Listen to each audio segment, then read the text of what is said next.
Out of the waste that is in the waste that ends up in the landfill, 80% is organic, which goes straight into biogas and into compost making.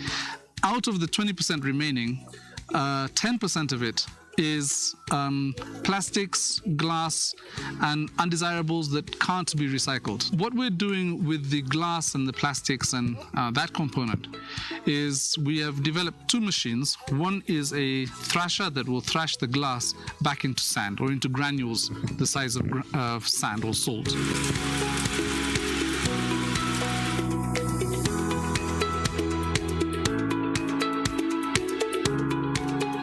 We have a grating machine, like a cheese grater, that grates plastic. The reason we're going the grating way and not the heat process way is because we want the process to be as simple as possible, where the informal sector, the youths, can get involved in operating these income-generating practices and develop cheap building material. We've come up with a recipe where we're combining the glass, the plastic with the earth, plus some quarry dust to stop the bricks from shrinking. And then we've increased the concentration of cement, and we're getting a very, very nice solid brick. The beauty in this brick is that, number one, it doesn't shrink when it dries, because it's got so much hard material in it. So the soil is just a binder when it comes out of the press. But the cement and the stones inside it and the glass actually do the binding and make the brick maintain its size, which means you can go straight from the press straight to wall. And then you allow them to cure on the wall. So you make sure the wall is kept moist as you continue to build, and you end up with a very, very solid wall.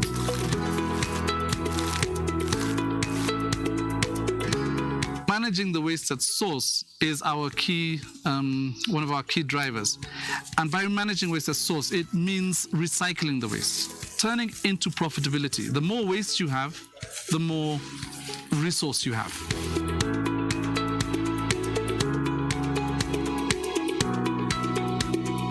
Just in the whole waste management arena, there will be different income streams coming in from all different ways.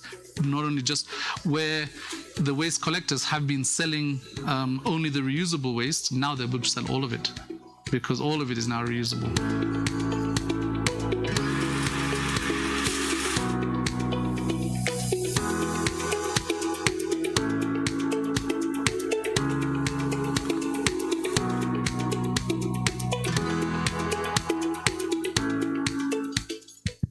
When I was a student, I'd write long essays that I'd work on for... A very good morning to you. Good morning, ladies and gentlemen. Good morning. Happy Tuesday. Welcome to this event, and we thank you very much for coming on time. We're just about to begin our program. I just want to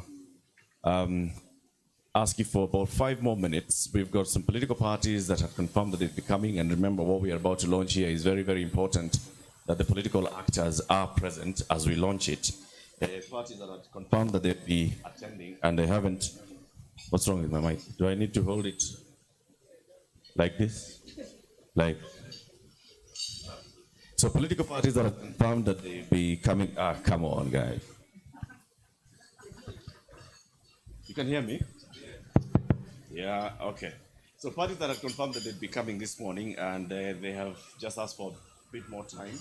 I'll read you a list of the parties that should be present in the room, because they had confirmed that they are coming. The Orange Democratic Movement, you know that party? The Wiper Democratic Movement, Kenya. Forum for the Restoration of Democracy, Kenya. The Democratic Party, the United Democratic Alliance, the Economic Freedom Party, the Chama cha Mashinani, Kenya African National Union. You know this one? There's a party called the Tujibebe wa Kenya Party. There's a party called the Service Party, the Democratic Action Party of Kenya, and the Armani National Congress. And I'm pleased to say that the Armani National Congress representative has already arrived. There he is. We can clap for him. Armani National Congress is in the house. So just a couple more minutes as we wait for a few more representatives of the political parties, and then we shall begin our program. Asanteni. In the meantime, let me fight with these guys of sound so that no other speaker shall have to go through this.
Check, check, 1, 2. Because I'm close here, it's working. Yes, this one is working as well.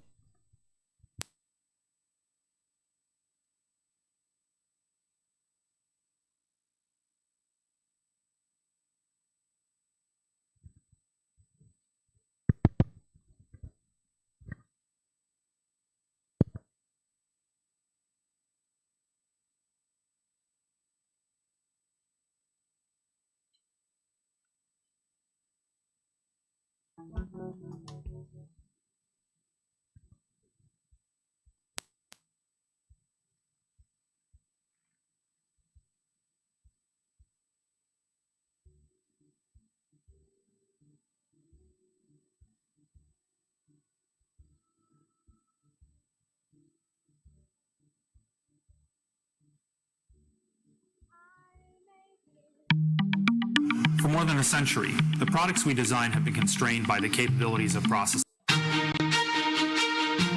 The intra-African trade has stood low for the longest, and we know that now African Continental Free Trade Area will increase from the current percentage to a better percentage. Our objective is to see how this can increase by 20% plus in the next few years. The GDP, or the gross domestic product, within the 55 countries starts at a staggering $3.4 trillion US. So it's a question of Kenya as a country to try and take advantage of these markets. How we're looking at these markets is how can we diversify our markets from where we take our goods currently to different destinations. And also these different destinations will come with different market products requirements. So there is heavy need for capacity building.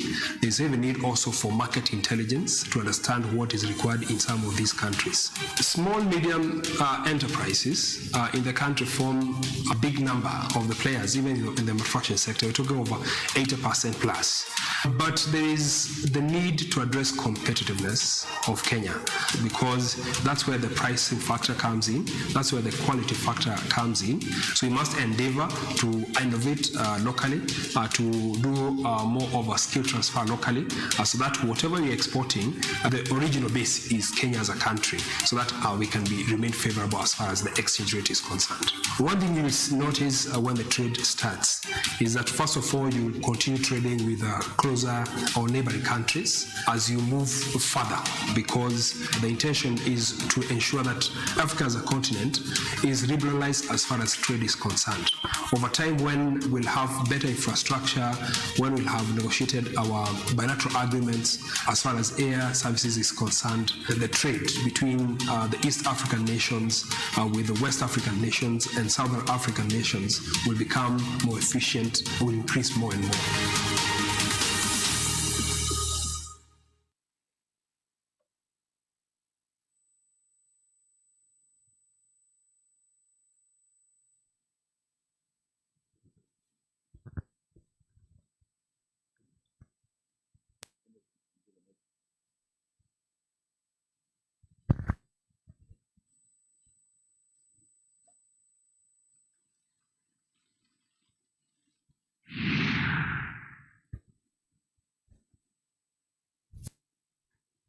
Young people are very creative. The youth are not the future, they are the present. Check 1, 2. Young people have the opportunity, the resources. The good thing today is that the resources of the world are at their fingertips, literally. I think President has this big 4 agenda. So youths are going to play a very important role in that. To identify the right talent is one, and to give the right platform to those talents is the main thing. Today, 10-year-old boys and girls in primary school can take your phone and do magic. We want to transfer this creativeness into our youth through a training program that it can enable them make a living. We have a lot of young people in our country. Actually, our population is largely youthful. And in order for them to get into the workspace, they need to have skills that are relevant. And the challenge that they will have is that it's not just skills that are relevant for now. The key skill we're going to be teaching young people is the skill of learning and continuous learning, because technology is moving much faster than it did previously. And so we need these kind of institutions and the linkage between manufacturing and the institutions, so that we are teaching students what is relevant for manufacturing today, and probably most importantly, the ability to learn again, because it's probably going to change in the coming years. I would like to encourage other companies to give opportunities to the youth, to allow them to test those skills. I would actually like to encourage all manufacturers, no matter how big or small you are. It doesn't have to be like 10, 50 to 100 interns, even that one intern, because we only need that one person to make a change and also help build and bridge the gap. The advice to the young people is, one, that they need to embrace the technical skills, because these technical skills can either get you to employment or you can also employ yourself. So once you get these skills, they are going to help you as an individual. You can decide to start your own business. You can also get employment. So there are a lot of avenues that you can benefit from this.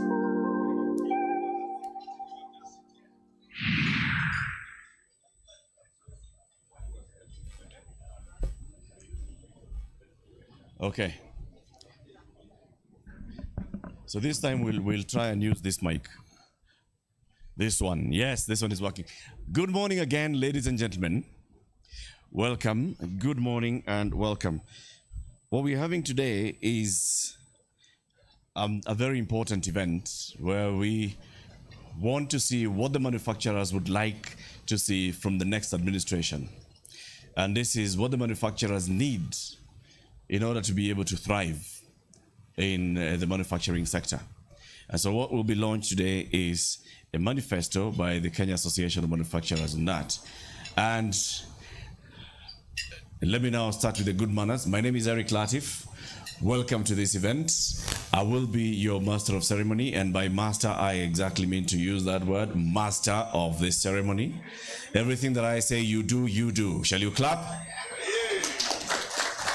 Very good. I really want to apologize because we are starting the program late, but we've got to start anyway. We have some political parties that are present. We also have various partners. The European Union delegation is in the house. We have representatives from HSF and KNCCI and others who are present. But let me not be the one to welcome you to this event. Let me welcome the CEO of the Kenya Association of Manufacturers, Ms. Phyllis Akiaga, to come and do the formal introduction, and then we will continue. A round of applause, please, for the CEO. A louder round of applause, please. Thank you. Thank you for the welcome, Eric. Good morning, everyone. You guys look lovely from here. It's great to welcome you all to the Kenya Association of Manufacturers. This is the home of the manufacturing sector. The building was opened by His Excellency, the President, some years ago. I think it was in 2015. So it's great to have all of you here. Karibuni sana. Please feel at home. Allow me to start by recognizing some of the key guests we have here today. I'll start with the Hans Sedel Foundation. Thank you very much for joining us. You can wave so that we all see you. Daniel is a key partner of ours together with Sahil.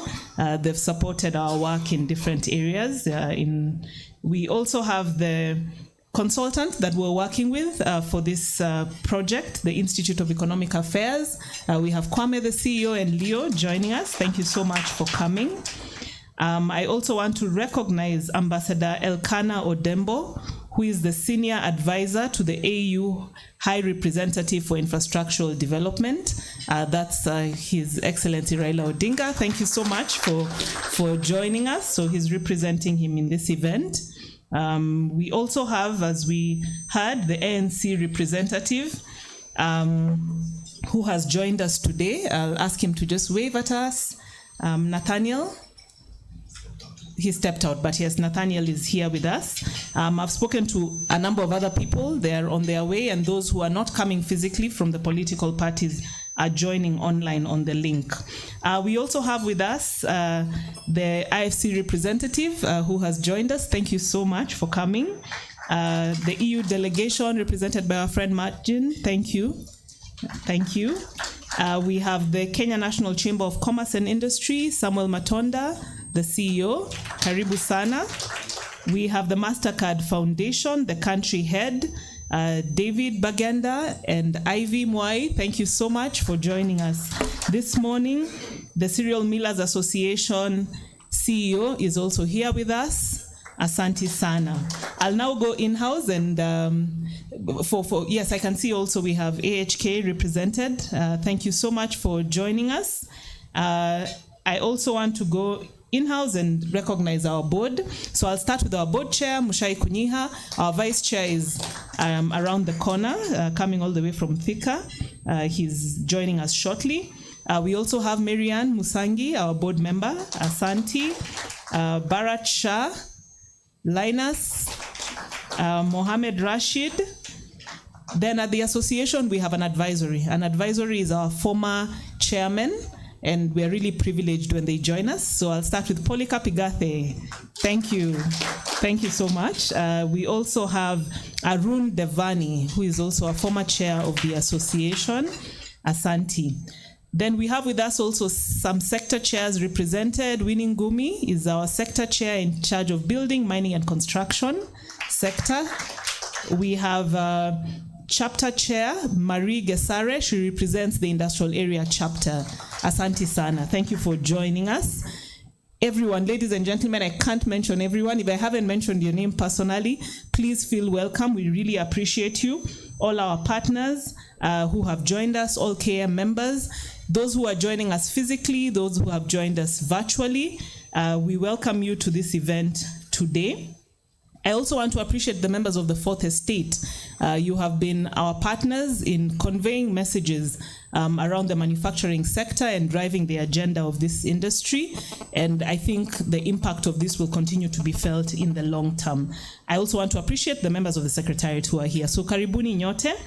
So Martin Luther, a civil rights advocate who we all know, said, there comes a time when one must take a position that is neither safe nor politic nor popular, but he must take it because conscience tells him that it's right.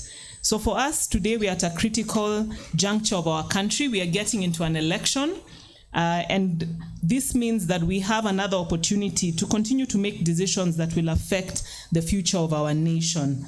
And why do we get involved in this conversation as the Kenya Association of Manufacturers?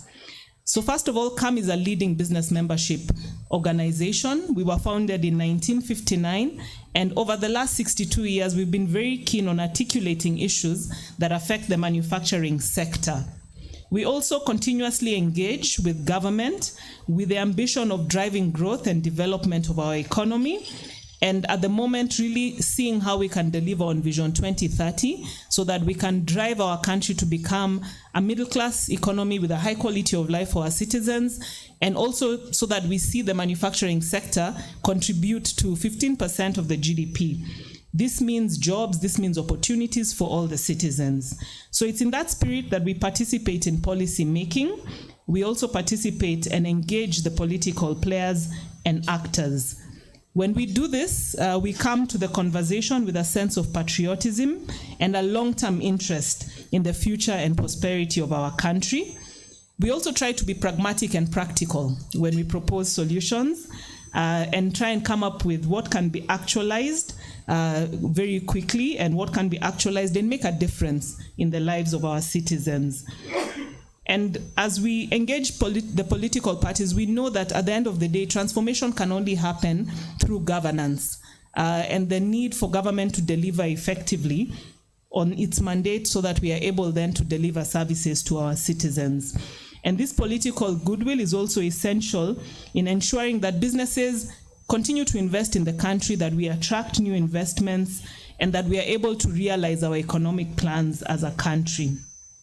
We also engage in these discussions because we believe in issue-based politics and having a conversation that can improve the quality of outcomes for all citizens, and also ensuring that after the fact that we are also following up on the delivery of the commitments that are made so that we are able to deliver on the same.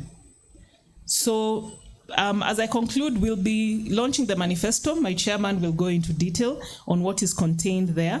But really, the issues we are proposing, if addressed, shall actually accelerate the manufacturing sector growth, create opportunities for big and small businesses, create jobs, increase earnings, and improve livelihoods for all of us. So we look forward to engaging with all of you. Thank you for taking time to join us. Thank you for being part of the journey of making Kenya a better place for all of us and contributing to the discourse around the political environment, but also the manufacturing sector in Kenya. Karibuni sana.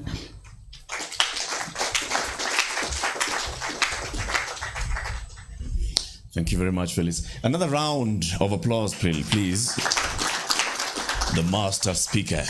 Like such opportunities, you know, when you're just able to command people and they do what you will. Now, just to remind you, the breakfast is still being served. There's plenty of food to have this morning. We appreciate that you came very early and very, of course, you were told that it's a breakfast meeting. So don't ask yourself, so where is the breakfast? There is breakfast, it's being served. The washrooms, as you came in at the lifts, just beyond the lifts lobby, there's washrooms to the left and right, very clearly labeled, and in case anyone would like to use those. And then in the event of emergency, you know what we write. This is a beautiful building. I think Polycarp was the chair when the building was unveiled, was it not? It was Pradeep. Yeah. When the building was unveiled, beautiful building, but you know, in the event of an emergency, do not use the lifts. Use the stairs. The stairs are wide and well aerated. Just beyond the lifts lobby, there's a door that leads you to the stairs. Please use the stairs. And remember, we'd like to constantly observe the COVID-19 protocol, so feel comfortable to have your mask on, as you comfortably do, as we continue the program. Our next speakers are going to tell us a lot about what the manufacturing sector is all about before we have the chairman coming to tell us about the industry manifesto that we are launching this morning. Allow me, ladies and gentlemen, to now welcome Mr. Bharat Shah. He's a board member of the Kenya Association of Manufacturers. And what we want to do here is hear remarks on manufacturing sector as a driver to foreign and local direct investments, job creation, revenue growth. Pretty straightforward, isn't it? Yes, let's hear from Bharat, and let's hear it for Bharat as he comes. A round of applause, please. Thank you, Latif. Good morning till evening. You know, I've got a lot of papers here, so I don't want to go into a what you call mathematical jargon or economics jargon, because there are people who are going to talk and they are much better qualified than me. But so first of all, to welcome everyone, the political parties present are today one of the key things we are talking of. They want my vote, then let us talk. Our partners who are here, CAM Chairman, Mr. Mushai Kunya, CAM Board Members, CAM CEO Phyllis Wakiaga, Cereal Millers Association CEO Paloma Fernandez, MasterCard Foundation Country Head David Bagenda. MasterCard, we would like Ajay Banga to come here and tell, as one of the most successful CEO in United States, how he turned MasterCard. We would like to hear that story. If you can organize, we'll really appreciate that. CAM members, ladies, beautiful ladies and gentlemen, handsome gentlemen. Now, how do I start and how do I say? But okay, there are things which we will say. We always say that Kenya's manufacturing sector GDP contribution has shown steady decline from 12% in 2011 to 7.6% in 2020. So I was with my banker friend Polika Pigate. He said, wait, let us do the numerator. So we did the numerator. When we did at 12.05% in 2011, our GDP was 42 billion. So 12% would come to 4 to 5 billion. In 2011 and in 2020, 7.61 of 116 billion. So numerator wise, it's grown double. So yes, we have shrunk, but we have grown double. That means we have created jobs. We have paid fantastic taxes. As you know, manufacturing sector, though being 7.5%, contributes more than 17.5% taxes to national economy. The number of jobs created.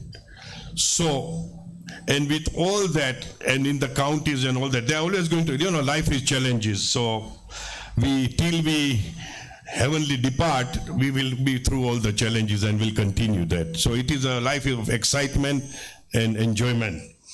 I will just give you a few data because it's not important to go too much into data. So take an example. Now this is where I'll talk later. Kenya's share of manufacturing export was 28% in 2020 compared to Vietnam, which stood at 83.43%. So what do we want as manufacturing? Manufacturing we can do. East Africa or Kenya is a small economy. The economies of scale will work when we grow. So for example, to make it simple, if I have 100 tons capacity, my market share in the region is 60%. I still have 25 to 30. You cannot run 100%, but 25 to 30% capacity. But I can't export because Kenya is expensive. So what is the medicine for it? There is also medicine, but we need technocrats, policy makers to take decision. I will tell you an example of my company. In 2000, by the way, my company is called Canafric Group of Industries, confectionery, footwear, stationery, matches, etc. Now, in 2000, my export was 0%. What changed? The brilliant scheme by the Treasury that was called EPPO, Export Promotion Project Office. By 2005, my export was 60%. It's unbelievable. But what does it do to the economy? Let's look at what does it do to the economy. One, that your capacity utilization increases, your competitiveness increases, your brand Kenya and your products move into those economies. The taxes pay as you earn is increased because of employment. And the foreign exchange is steady. Remember, we are a free economy where the dollar can change overnight. That time the dollar was 80 something, today is 113, 14. So having export is to even sustain the dollar. Our appetite for import for finished product is too high. And that's why we need to look at this thing. Now, our goal is to arrive at 15% growth. So what do we do for exports, I'm talking? Then we'll talk foreign investment and direct investment. My friend, at political parties, if you say export is going to be our #1 dream, Kenya to be as our past chairman Arun Devani used to say, Lion of Africa. How do we do that? So the first thing today, even for exports, I'm paying IDF, I'm paying RDL, I'm paying duty if any, VAT, excise if applicable. So if we bring under the similar scheme like EPPO and VAT, that means for export, I'm not paying IDF, I'm not paying RDL, I'm not paying VAT, I'm not paying duty, I'm not paying excise. That will have a major impact because our money is tied in KRA for a long time, because when we export, the refund takes a long. So this will cut everything. And what will happen, government always worries, administration, misuse. The rule of the thumb, we must remember, even in today, even in political parties, they themselves know that 80% will be good and 20% is something which you have to work and find the ways to solve them. So, ladies and gentlemen, as much as we do industrialization can only happen if we have exports. And Kenya is capable. Let me tell you the technical know-how. Yesterday we went to a factory in Mombasa with the top government officials. Can you believe Kenyan engineers of theirs were installing plant where they have sister companies in South Africa? Kenyan engineers went to start the plant, they couldn't. In Tanzania, in Ethiopia, etc. So, I will teach you the English word which those who are dealing in stock exchange will know. BOP. I as a Kenyan, I am a BOP. Bullish, optimistic, positive. I want the politicians to give that energy to the public. Bullish, optimistic, positive. So that is the only way we will reach where we want to reach. Now, foreign direct investment, when will they come? Is when the local base is also somewhere. So the economists are here. There is what you call VAT. If I was the Minister of Finance and I'll take World Bank IFC help for 5-year or 10-year bond, I'll put the VAT to 7 to 8%. And as my GDP grows over the next few years, there will be a shortfall. Agreed. We have shortfall anyway. But cost of living, when you bring down the purchasing power increases, that will drive the economy. One of the American senators said, Africa has 20% VAT. What are you talking when the salary is $300? So let us align. So this is a big risk, 8%, 7% VAT, but the GDP grows every year. So every 2-3 years, you can increase by 1%. You don't need to go, we start with high taxes and then we have evasion, etc. So industrialization needs all the taxes to be low. Purchasing power increases of the products made in Kenya, and that will have a multiplier effect. So a little bit on the history side, there were 3 I's. During, I think, Kibaki's time and just around that time, one was interest, second was infrastructure, third was insecurity. My friend Polycap is here. Polycap interest, I think, has come to a level which is sustainable at present. If we can go lower down, but it's a difficult situation, I do understand. But interest has changed dramatically. That means it's come down and it is compatible for the business community. Infrastructure. Look at the infrastructure. Let's appreciate the government. Yes, we have borrowed But today we are traveling, we complain. Then we say we have spent. So look at the infrastructure we have done. You go, sometimes even I get lost at times where I have not been in that area. So let us appreciate that also to the government. Interest, infrastructure, and the insecurity. Beside terrorism, of course, you know that if United States can be hit, there is no other country cannot be hit. If the Pentagon, what we are talking, the heart of the world. So, I mean, those risks, but generally insecurity, where do we hear that much? So let us appreciate also to the government. And then there are 3 E's. You know, they say yesterday was experience, today is experiment, and tomorrow is expectation of life. So we have expectation from the economic and the political parties to create jobs, to create exports, and to create value addition. We can talk all the numbers. That's why I don't want to go more in the number game. But finally,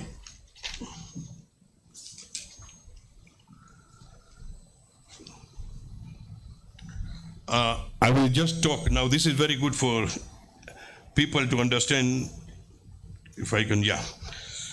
Now this is food for thought. And there will be many issues to it. Cycling is bad for the economy. Cycling is bad for the economy. Now let's go how and why. Hilarious but true. A cyclist is a disaster for the country's economy.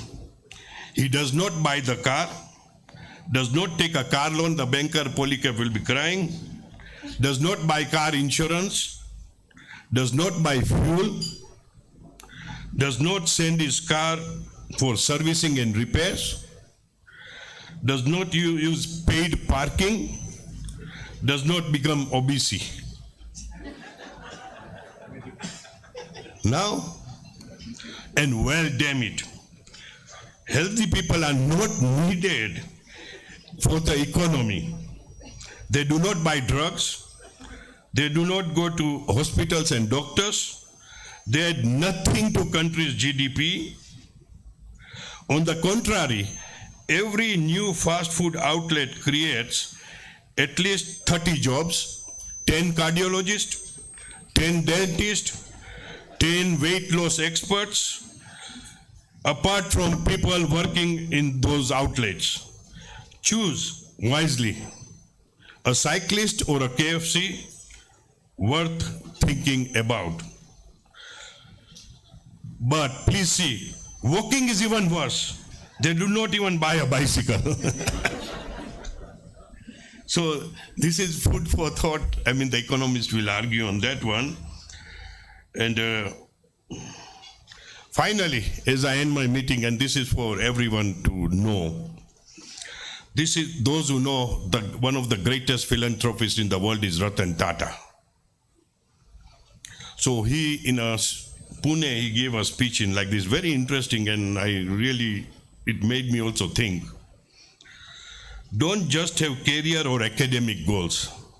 Set goals to give you a balanced, successful life. Balance means ensuring your health, relationship, mental peace are all in good order. There is no point of getting a promotion on the day of your breakup. There is no fun in driving a car if your back hurts. Shopping is not enjoyable if your mind is full of tension. Don't take life seriously. Life is not meant to be taken seriously. We are really temporary here. We are like a prepaid card with limited validity. If we are lucky, we may last another 50 years. Now, this is the point of importance. Another 50 years is about 2,500 weekends. 50 weekends a year, 50 years. Do we really need to get so worked up? If okay, bunk few classes, score low in couple of papers, take leave from work, fall in love, fight a little with your spouse, it's okay. We are people, not program devices. Don't be serious, enjoy as life comes. Thank you very much.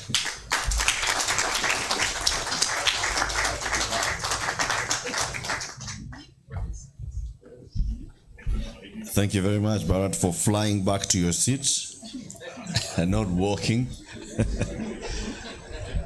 Ladies and gentlemen, before I welcome the next speaker who will talk to us about a conducive legal and regulatory framework at national and county level, I'd just like to introduce a 1-minute video clip to showcase what the Kenya Association of Manufacturers has been doing over the last 60 years, what the manufacturers have been doing in terms of social impact,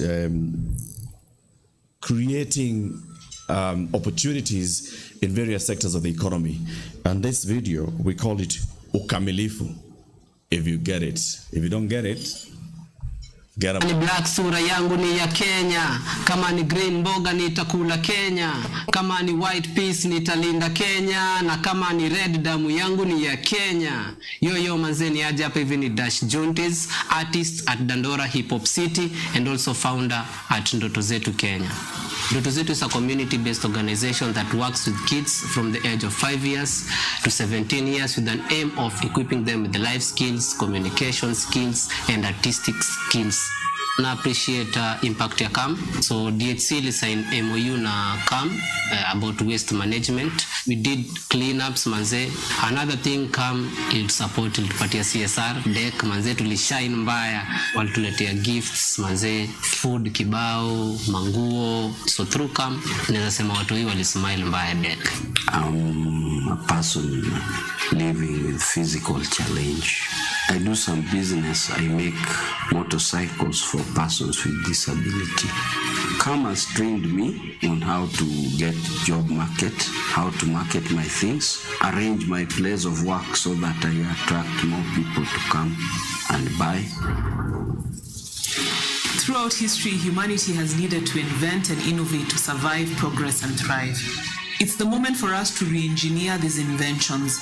It's the time for us to restore, to rejuvenate, and to revive. We live in a community, we work in a community, we are a community. Even within the business, you're working as a team. If we don't believe and work as a community, then only one person benefits from that business, and that's either the entrepreneur or the staff directly with that business. I'd like to introduce the concept of ukamilifu to you. Ukamilifu is a Kiswahili word that means wholeness and continuity. Why is it meaningful? It's because it's asking our business community to come together, to work together, to provide opportunities for the Kenyan people, to create equal opportunities where we can support our communities out there, our children, our women, our men, to have a better future for themselves and for their lives. It really is about centering the vision for a more equal and just world in our adaptations of newer and more refined ways of doing business. It's really amazing that CAM is doing Ukamilifu. It will uplift everyone around us. If we get all of us on board, if every entrepreneur that's in CAM comes on board, imagine the huge impact that our innovation, our technology, our ideas will have within the society that we work with. If CAM can come in and set a foundation which will help us fulfilling what we do, that can be a very big step ahead. When we speak about ukamilifu, the overarching question is really how do industries, as the pioneers of inventions, with their strong histories and their place in local and global economies, how do they make space for a more equal Kenya to be realized? Ukamilifu is an ideology that creates holistic solutions together. And these are solutions that connect us and help us create a more equal society. The industry of the future is an industry that restores, rejuvenates, and revives. It's an industry that brings restoration. Lazima tucheki vile tunaweza kuwa na society kamili, but hatuwezi kuwa na society kamili kama sauti za wasee wengine hazisikiki.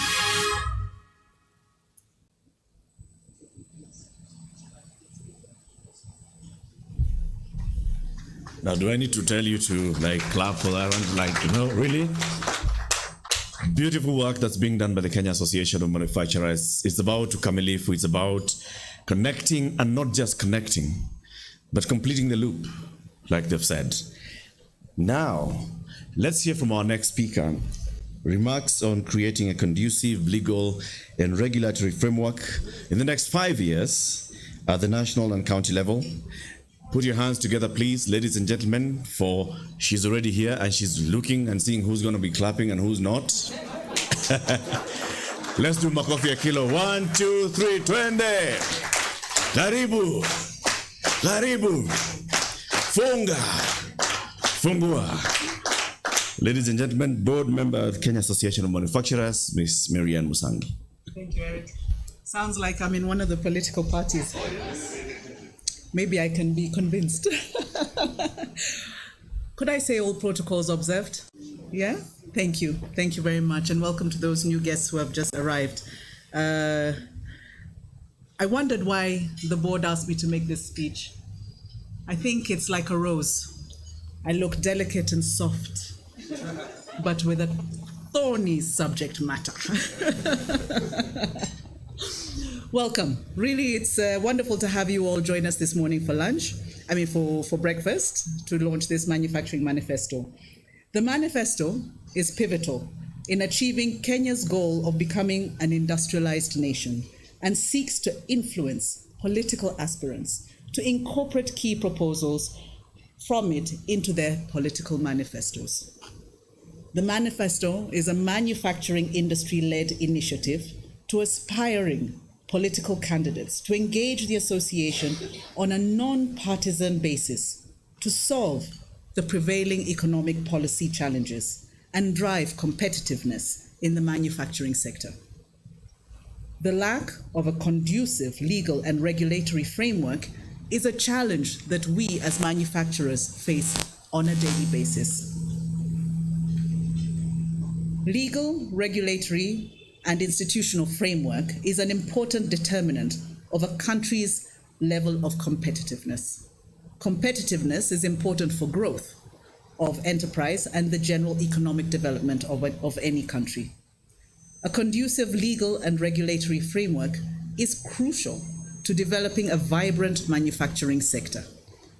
A proper legal and regulatory framework is one which induces competition, increases efficiency in resource allocation, and allows firms to expand their operations.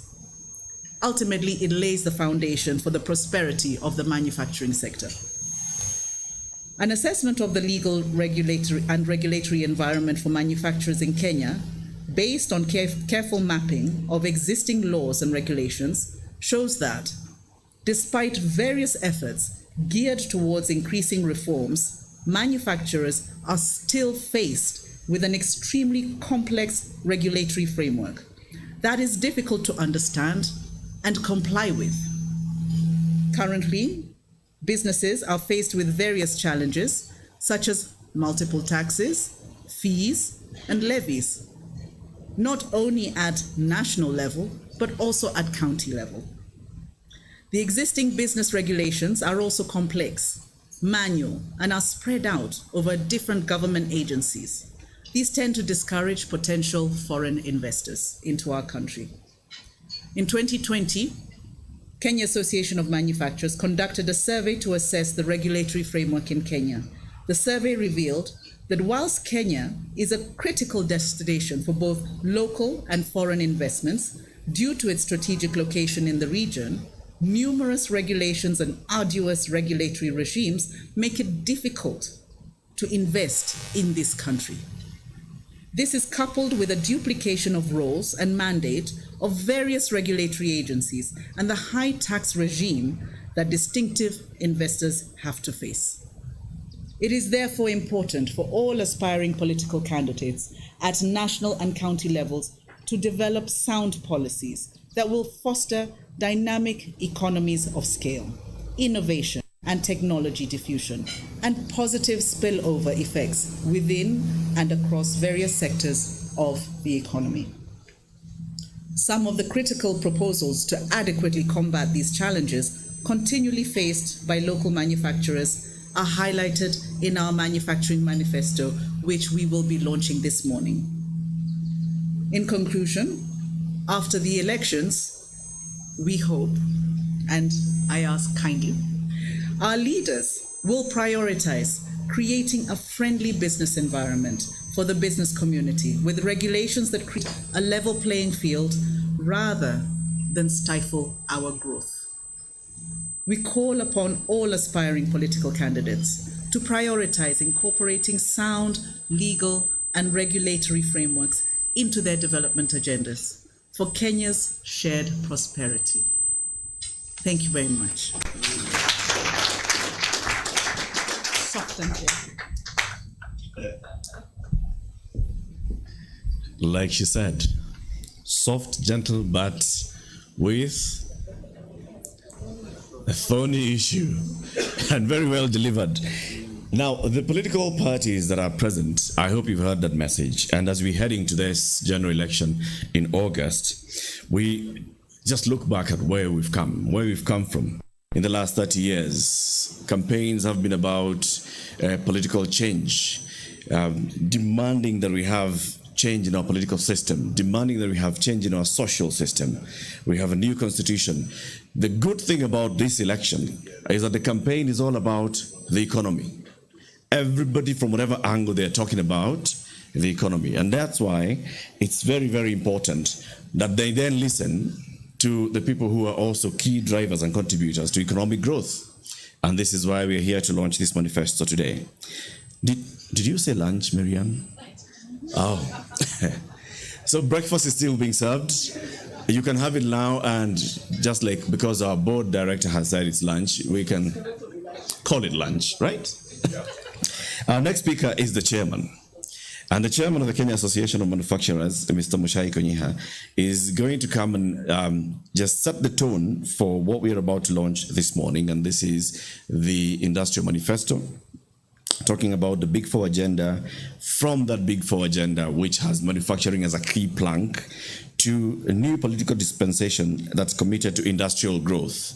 And this is not a request, I'm saying, on behalf of the chairman. This is a demand that the next political dispensation has to focus on industrial growth. Then, after he does the setting of the tone, we will then unveil the new manifesto and start talking about the manifesto and its content. Welcome, Chairman.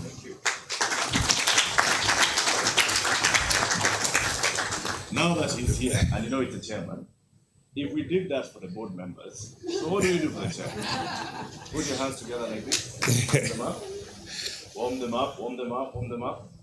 Then just clapping softly, softly, softly, softly, louder, louder, louder. Makofi na mabwana, makofi ya kilo moja mbele zako. Twende. Karibu. Bwana mwenyekiti. Funga. Fungua. Asante. Thank you very much. Thank you very much. So happy to see you all here today.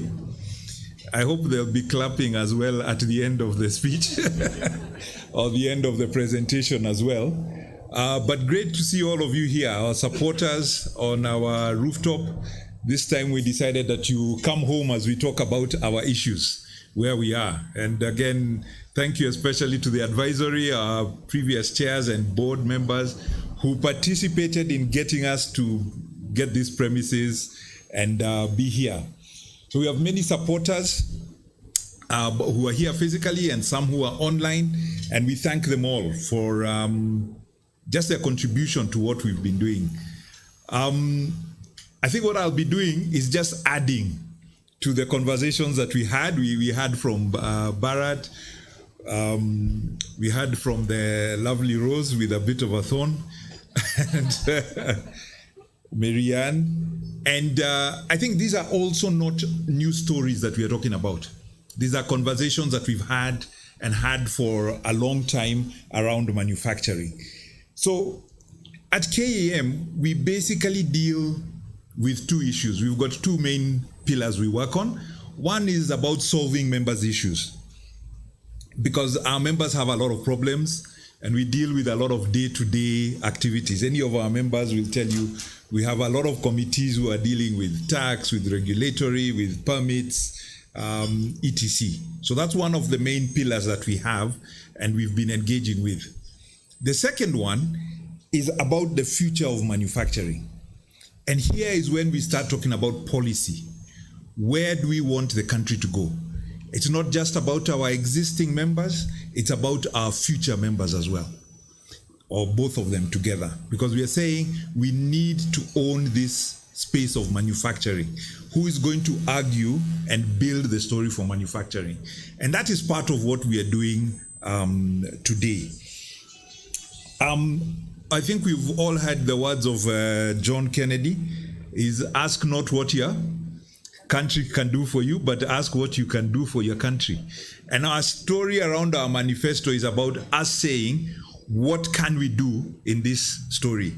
Now, CAM is 60 years old. Yeah, 62 actually, it's 60 plus. And these are manufacturers who've been in this market 62 years. Yeah, pre-independence. Our commitment to this country is that old. It is 62 years old. So we have manufacturers who are still here, who are still building, who are still working to create something that is going to be useful for our society and our people. And like we had with the BOP, we are still optimistic and trying to build this country for the future. That is our goal. We have insights, we have experience, so we are building our manifesto not just out of the air, pulling out theory and so on. It does come in, it does help, but this is our 60 years experience telling us this far we have come, where is it that we want to go? Sometimes it's, well, let me say, is it unfortunate, or often we have to reiterate what is the importance of manufacturing? Because sometimes it is almost like it's a debate. Maybe manufacturers are just making noise. They are always making noise. They are never happy, etc. But we are saying manufacturing is important. And I think for the political parties, where are we telling you, you have to think about manufacturing? What is your policy around manufacturing? Historically, if we look across the world, all countries that have grown, and we have ambitions to grow, we have ambitions to become a middle-income economy by 2030, have done it through industrialization. Industrialization has to be part of that story. So we can always decide we want to remain an agrarian society and just be, farmers, and that's a decision we can make. But since we decided we want to become a middle-income country, and that's a decision we all agree with, then we must industrialize. That is the way that we are going to grow our economy. Now, how are we going to, what does some of the benefits we get from manufacturing? Jobs. And I think all the political parties, whoever is campaigning, whether they are county, MCA, or national for president and the Senate and parliament, jobs is our key issue. We have a huge population of young people, that population bulge, and they need jobs. Those jobs give them income, and that income allows them to live decent lives, that they can feed themselves, they can take care of their health, and they can take care of their children and their future generations. So creating jobs is not an option. It is a prerogative. That is what we must do if we're going to grow our economy. And what manufacturing does is create good jobs, decent, stable jobs. Because yes, you can get a job part-time, and there's a lot of part-time work that is available, but are you going to get a job that is going to be there month in, month, month on month, and being paid a salary as you produce? Is it a job that is going to allow you to get savings? And more importantly, as we go through the presentation, we'll see one of our other issues is, are we going to be able to collect taxes from these jobs? Manufacturers, like we heard from Bharat, we are paying 17.5% of the tax stick of the KRA at the moment. So we are a good source of taxation. We are a good point at which taxation can be collected from. So those are some of the things that we bring to this story. We talked about, Bharat talked about exports as well, and the importance of exports and foreign exchange, because we know as a country we are not going to get, we need to buy things from outside. There's technology we need to bring in, even simple things like oil. We need to buy oil. So foreign exchange is very important as we think about our future. And manufacturing gives you an opportunity to sell value-added goods that gives you more foreign exchange.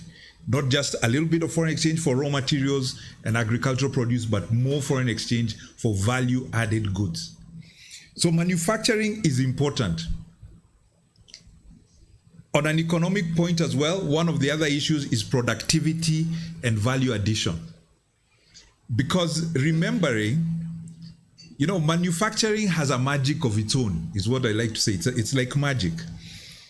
I like to tell people that Adam and Eve, if those who had the biblical creation story, Adam and Eve were in the Garden of Eden and they had iPhones in there somewhere. Okay. But it took thousands of years to get them. Because what is an iPhone? An iPhone is sand, minerals, and oil, right? From plastics. Manufacturing converts that sand into something valuable, something that you're going to pay $1,000 for, right? And that's a story. That's what we want to do as manufacturers, because we have a lot of resources in this country. But how are we going to transform them from what they are? How are we going to change that sand into something more useful? That's what value addition is about. So we take what we have in the environment, in the marketplace, and whatever we can grow, and then we add value to it. And that gives us productivity.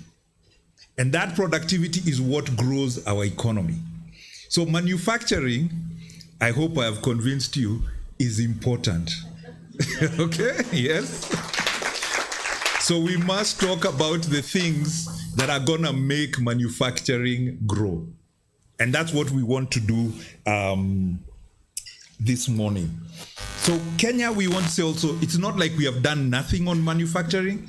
We have grown. I think we've had progress on many fronts economically, but we still know that our ambitions are higher.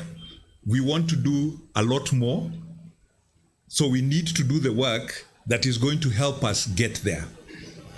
And what we want to do today is have a conversation with the parties around this conversation, asking the right questions, the things that we must discuss that are going to help us develop manufacturing in the country.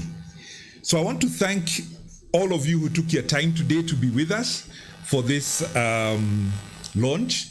I want to thank the board as well, and especially the board committee. We had a board committee on this strategy. We started discussing this last year in September.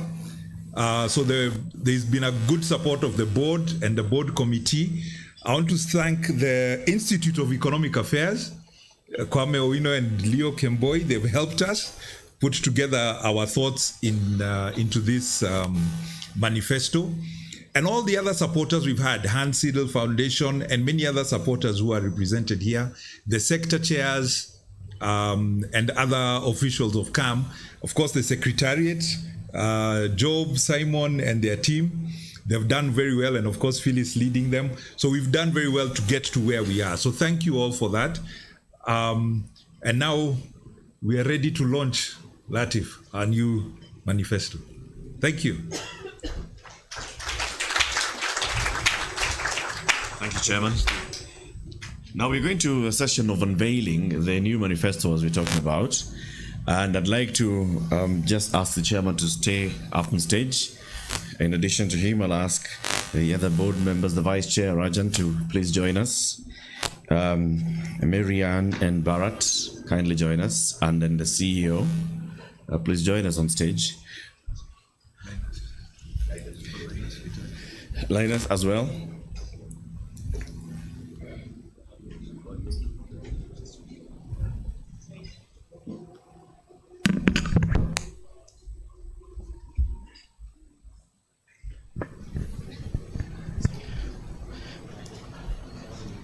So we are going to have a countdown before we unveil this. We all wonder how it's going to look like, right? So when my team is ready, just we'll play a countdown and we'll all count together from 5, It's not showing on screen. There you go. Ladies and gentlemen, the CAM Industrial Manifesto.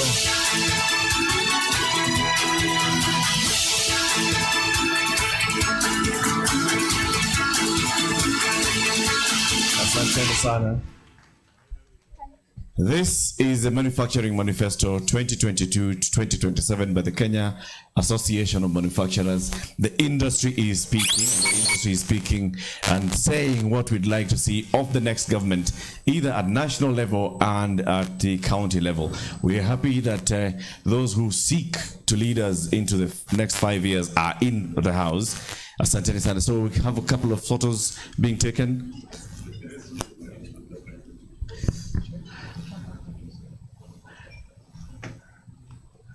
Photographers, once you're done, let me know so we can ask the directors to resume their seats.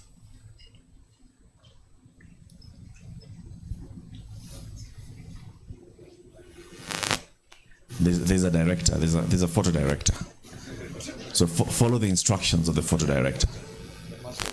Yes.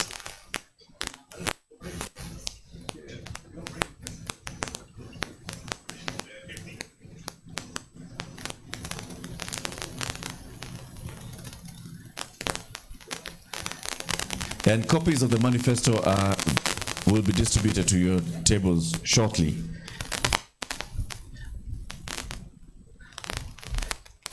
So next, the chairman now will come. And because we have seen the manifesto, and as the manifesto is being presented and being brought to your tables, the ushers are coming with the copies of the manifesto. So just sit tight, it's coming.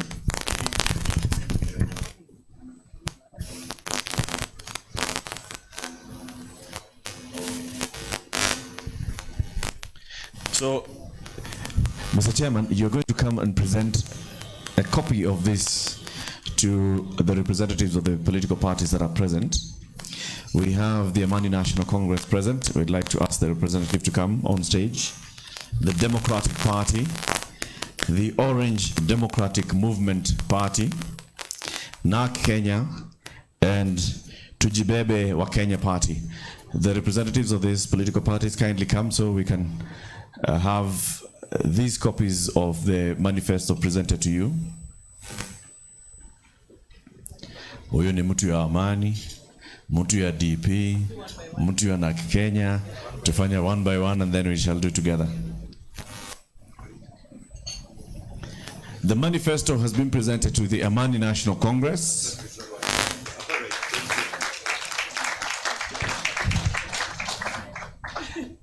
The manifesto is now being presented to the Tujibebe wa Kenya Party.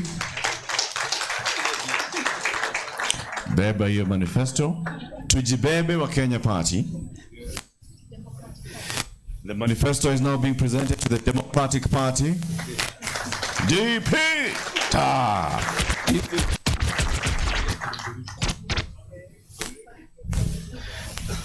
The manifesto will now be presented to the ODM.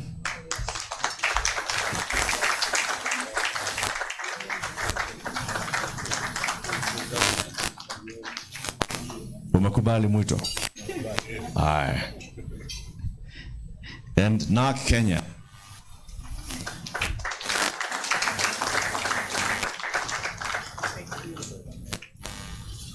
Asanteni sana. So, our manifesto is now out there. When they're coming to ask for our vote, as Bharat said, we'll be telling them, but you know what we want. So tell us, how are you going to deliver what we want? So, Bwana Chairman, please come back. Now take us through this manifesto that everybody has a copy of the manifesto on their tables. Take us through the manifesto, what it contains, what it entails. After this, we are going to have a panel discussion with a question and answer where the political parties and everybody present can start interrogating and having a discussion around the manifesto. Chairman. Okay.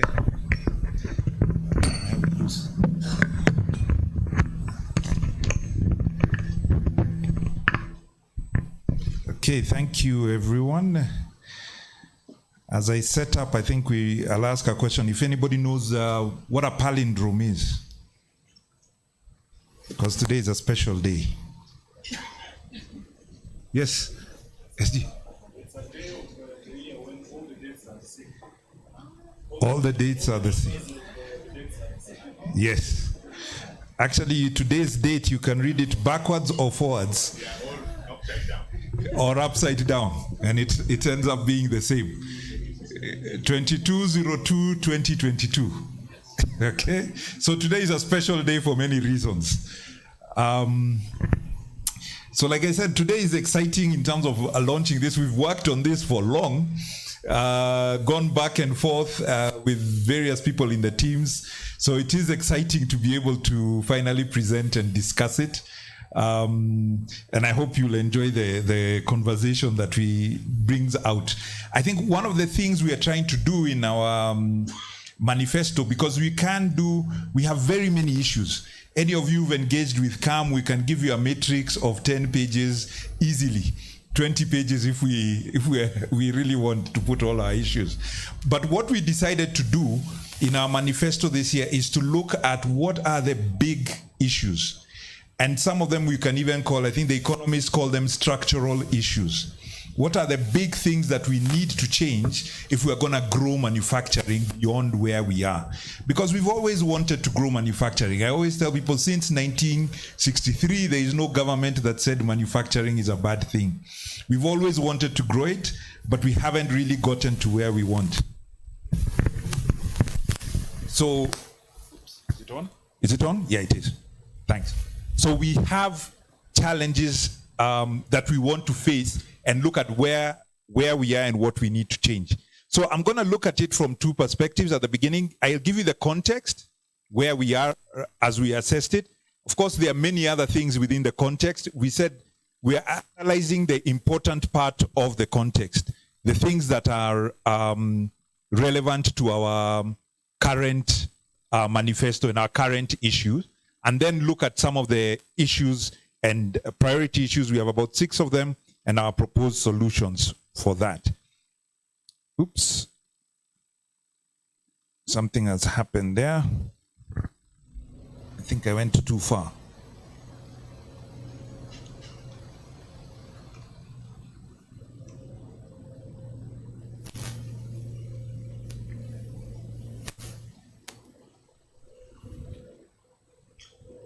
There always has to be one gremlin. Okay, so the context.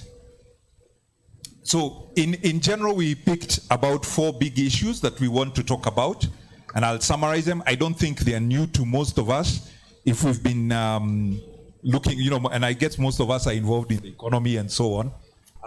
So they're the 4 big issues that we think we need to be looking at. And of course, we are also looking at the context of COVID-19. We were debating whether is COVID over or is it... But we can say the last wave is over, at least. The last wave is over. Let's wait to see what happens next. But we know that has been a big storm in the last 2 years, so there's a context in there that we always need to think about. But when we were thinking about our manifesto, we were saying it's not just about COVID, it's beyond COVID and things that will take us a bit further. So as a falling part of GDP, and I hope the screens are clear enough there, we heard about that. We are now 7.6% of GDP, as you can see on the light blue line. Although we have been growing in output, we are now at about 818 billion. That was the 2020 figures. We've been growing at about 2.3%, say, in the last 5 years, 2.9%. But that is below what the national GDP has been growing, and that is why we are dropping as a percentage of total GDP. And that is a problem, as we see it from manufacturing side, because we should be growing at the same rate, if not better. So why are we not growing? And we try to focus on one of the big issues that has been affecting us. We know it is declining competitiveness. If we look at our numbers about our exports to Uganda, to Tanzania over the last 10, 20 years, they've all been declining. I was actually surprised to realize about a year or two ago, we are about 2% of Tanzania's imports. Only 2% of their imports, right? They import now from everywhere else in the world. And that has largely to do with our competitiveness, because they can buy the same goods elsewhere at a better price, or they are making them themselves at a better price. So we still need to deal with our competitiveness. So we looked at what is driving our competitiveness, and I marked it as rising taxes. Earlier on, we mentioned it's not just one tax, it's not just national tax. We have fees, levies, etc. The cost of doing business continuing to rise. And where does that come from? A lot of it is coming from debt service. We'll talk a little bit more about where our debt service line is going, but we know government has a huge obligation on debt service. Debt service comes from rising public debt. And although people have debates about what level of debt we should have, the bigger issue, I think, from a cash flow perspective is the debt service, because we have to pay the debt. So how you're paying it is a big issue. And that is coming from budget deficits. So one of our big lines we are going to be asking the parties, which I know it is difficult for them, it might be the thorn in the rose, is really we need to cut budget deficits. Because deficits are the ones leading us into an uncompetitive environment. So the public sector deficit is a big issue. The mic has an issue? Should I go to this one? This one? Okay. Can you hear me? Seems to be off. Sorry? It's fine. Okay. I can use it like that.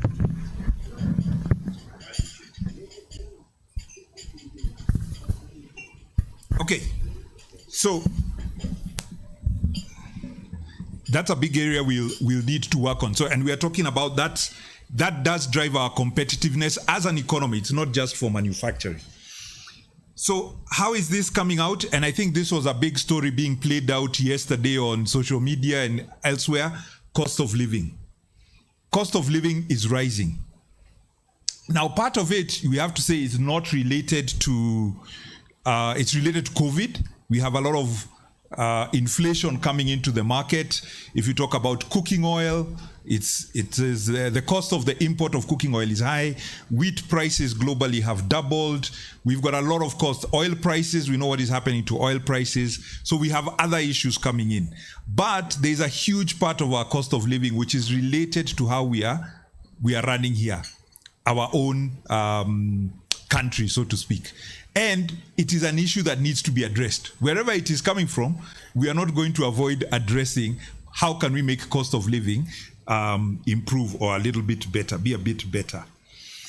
So looking at that context, we picked a couple of priority issues which we thought should be discussed by any political party we'll be engaging with.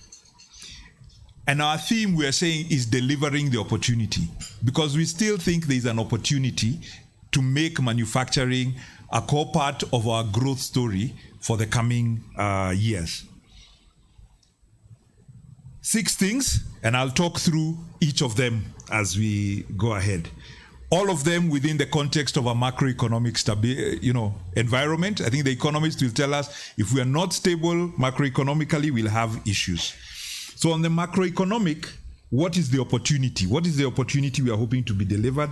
We know long-term planning is important for manufacturing. If we don't have an environment where we can plan and know, nobody knows 100% what will happen 3 years from now, 4 years from now. But there's a general picture. We know what the choices are and what the direction is that we are going. So that stability is important for those reasons.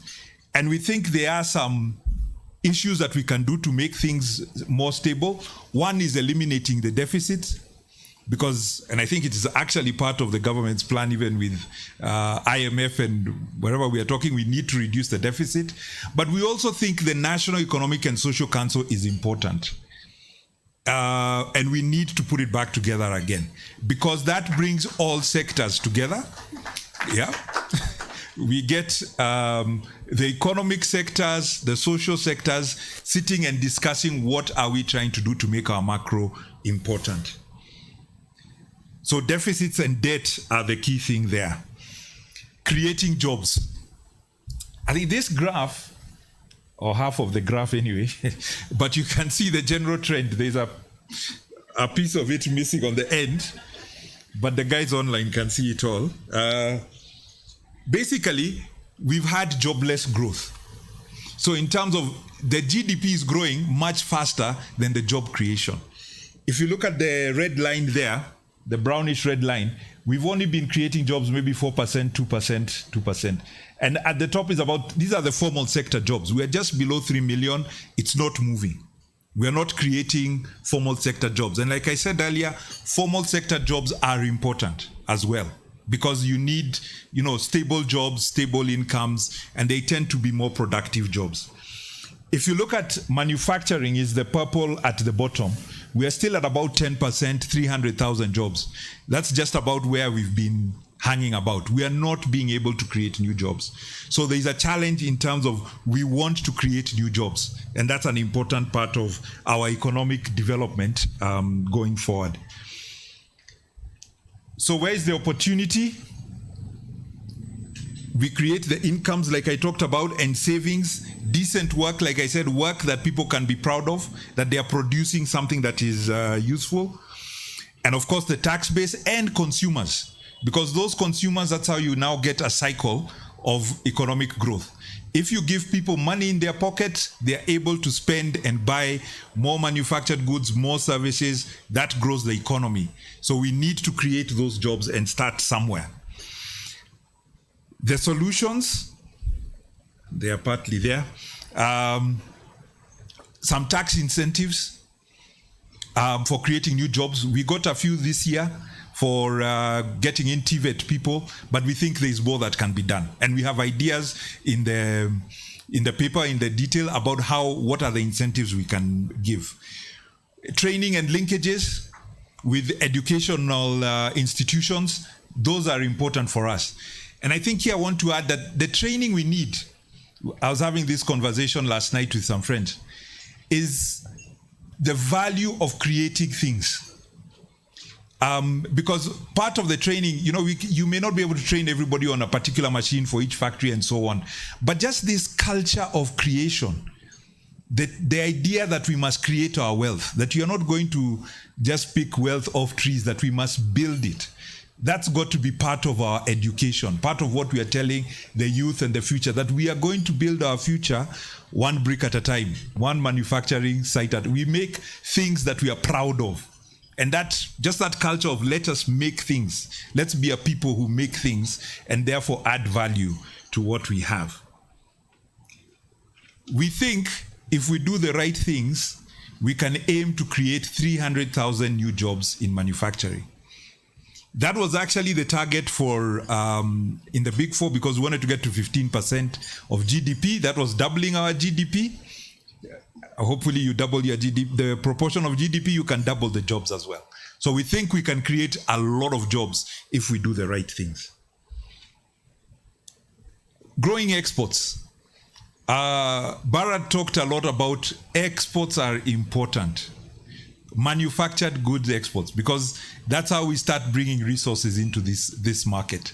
And if we compare ourselves to our, let's call them peer countries, there's Vietnam. Vietnam is one of the new Asian tigers that is growing.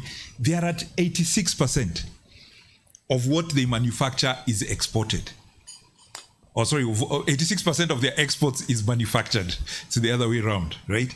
If we look at Egypt, and we put there Egypt deliberately, because Egypt is not only in COMESA, we are going to be competing with them in the Africa Continental Free Trade Area. They are at 48% of their exports are manufactured. So we are not going to be able to compete with countries that have global markets when we are just at 28%. That's all we are exporting. We really need to work on that number. The opportunity, like we said, is that when you export, it gives you scale. So we are all for local procurement by government, and we are grateful for what has been done and what we've been able to achieve so far. There is still more to be done, but the government can procure only so much. There is a limit. If you want scale, you have to go global. That is how big manufacturers, that's how Korea did it, that's how China did it, that's how, even in the previous industrial revolution, that's how England did it, and other countries. You have to go global. You have to think beyond our local market. And of course, we think our primary market we should be looking at is EAC and the Africa CFTA. That's where we are. We can get into those markets and we can start doing something about it. So the solutions, it was mentioned, our tax structure. Currently, our tax structure is it's a disincentive to exporters. We saw from the World Bank report in December, only 6% of firms, manufacturing firms, export. Only 6%. That is woefully low. Yeah. And for most of them, if you ask them, it's just too much hassle. Your VAT refunds, your KRA locking your trailers and all these. It is so complicated. It is just easier to make money or do the little you can in Kenya. So we really need to think about, we are promoting exports. What are the tax incentives? Can we get a profit break for people who are exporting? In the past, we actually had export incentives. And a lot of countries that have grown exports have done it through export incentives. So we've proposed some as well. What are the incentives that you can give us to help grow these export markets? And of course, making sure EAC and the Africa CFTA work, because EAC, it is there. We know we have challenges with it. We are making it work, but it does work mostly, but we do have problems here and there. So solving that is important. The Africa CFTA is, we can say at the moment, is a political idea. It has been bought into, everybody's agreed to it. How do we make it work? How do we start trading on the Africa CFTA? And there are technical things that need to be done to make sure that happens. So we think a target we want to give the political parties, can we get to 50% of our exports being manufactured goods? That should be a target, yeah? There is also something called the Unido Competitive Industrial Performance Index.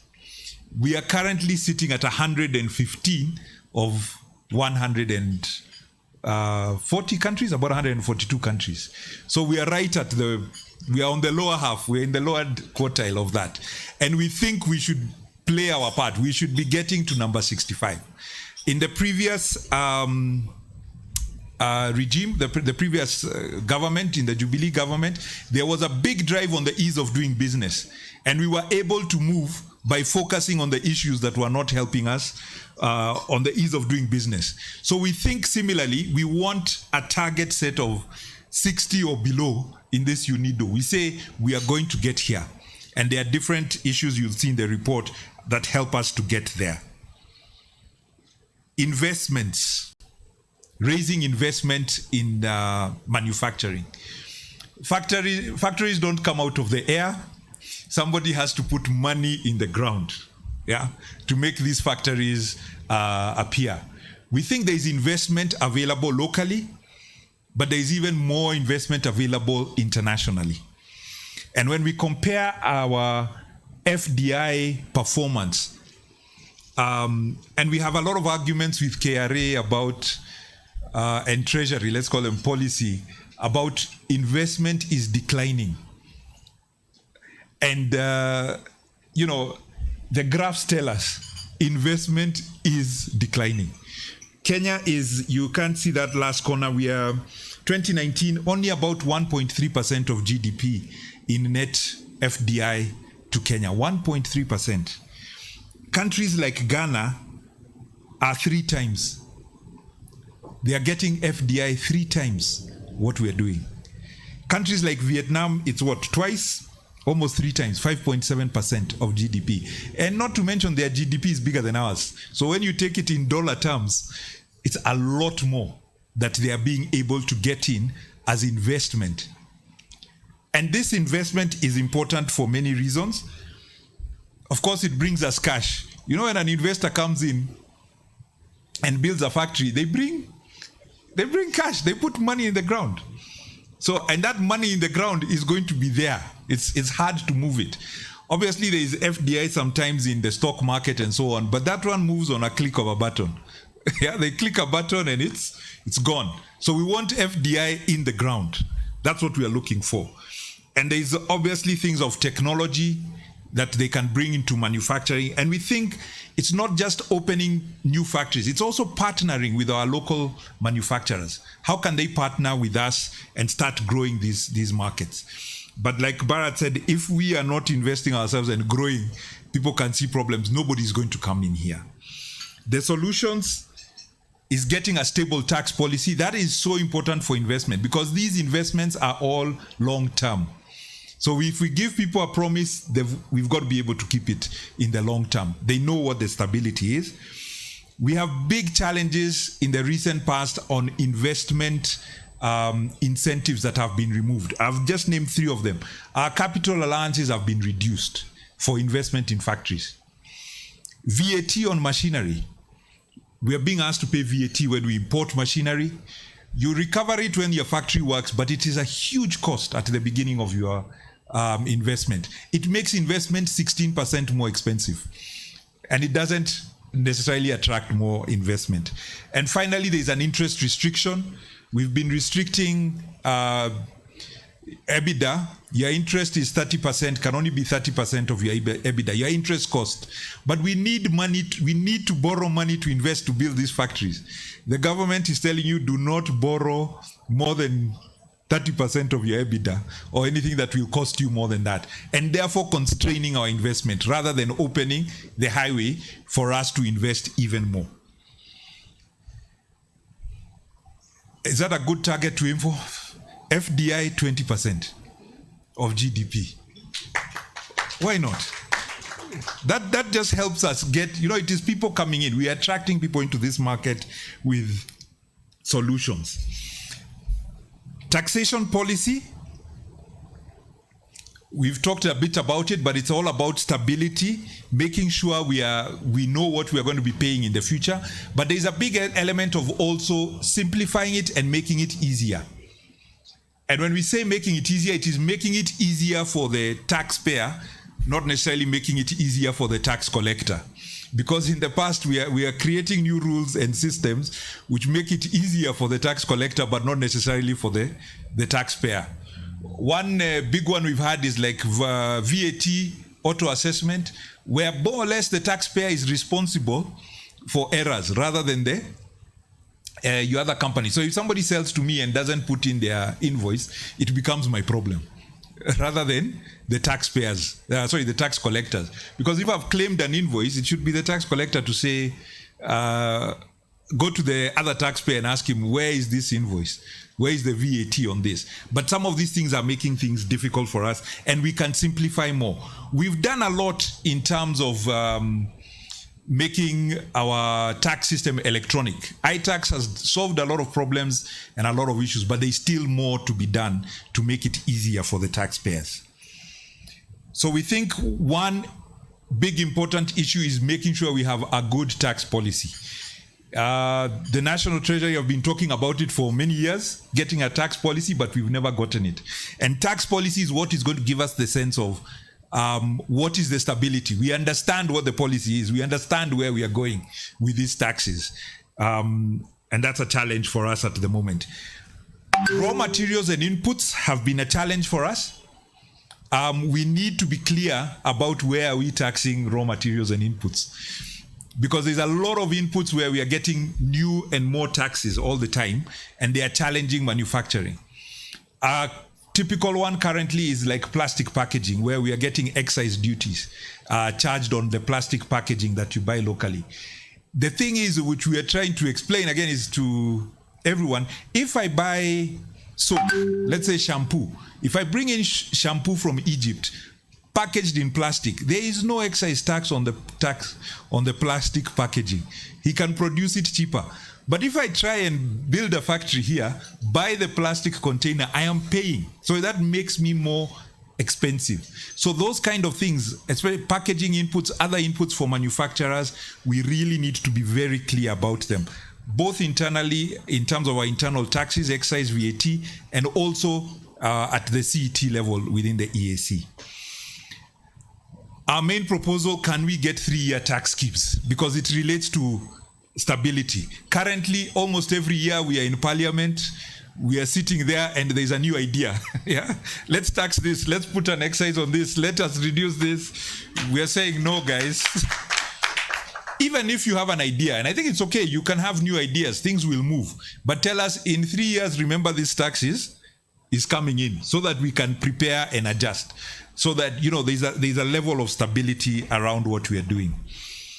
The regulatory burden was talked about a lot by Marianne, and the issues that we have around regulation. There are too many. We have a department here, a legal department, and I think it might be the fastest growing department at KAM. We are having to add lawyers all the time because of the number of bills coming out, new bills, new laws, new regulations here and there. And there needs to be, we can't live in a regulatory free environment. We can't have zero regulation, but what's the coordination around this? What's the policy around it? How do we get these together and make sure that we are simplifying the regulations and getting regulations that help in competitiveness, not regulations, again, that help regulators, but not necessarily business people or manufacturers. Some of the solutions we think we should have is, we have a Miscellaneous Fees and Levies Act, and one of our big challenges is now every organization we set up again wants a fee, wants a levy for this and for that. And this also counts, you know, we have counties as well, and national government, everybody is looking for fees and levies. How can we bring these together so that when they are being brought in, there is a joint conversation, that there is one place that they are being brought in, and everybody has visibility about what the cost is. If you look in our report, you'll see we have certain sectors, like in, I think, food and beverage, they have over 40 licenses that they are paying for. And it's this thing of, it's from this guy, that guy, everybody wants to give you a different license for a different thing. How can we bring these together and make life a little bit simpler? The Better Regulation Commission is an idea from the UK, where they actually sit down and look at regulations and say, are these good regulations anyway?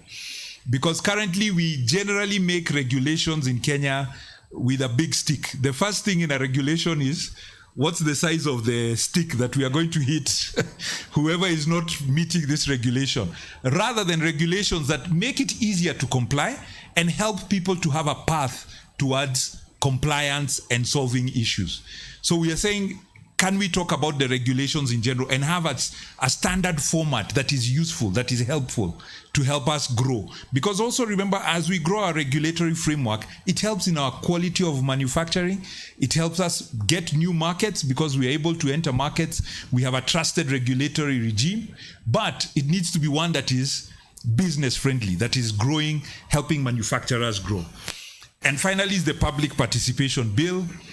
We have very many lawsuits where we are striking down a lot of regulation because of public, just following public participation. If we had clarity around this, it would help us all along. So we are looking for a 50% reduction in regulation, if we can achieve that, right? Let's say we do an audit of our regulations, we say we want to cut it by 50%, right? And regulators and regulatory bodies, maybe. So public goods. The final one is, again, and this is where now we ask government, we put it strategically at the end. So we are saying, we are not just asking tunaomba serikali, yeah? We are just saying there are other things we can do that you can help us with. But government has a role to play. And there are things government must do to keep the country going, to keep the economy going. And what we are saying about the things government must do, one, they must be efficient. And that means, although we have infrastructure must be cost competitive, right? It must be cost competitive to install. It must be cost competitive to run. At the moment, we have a big challenge with SGR, where it's there, it is running, but we are paying too much for it. If you ask most people, most manufacturers want to go by road because it is. So we need cost competitive infrastructure. So even as we are thinking of adding infrastructure, let us look at whether it's cost competitive. Another example is electricity.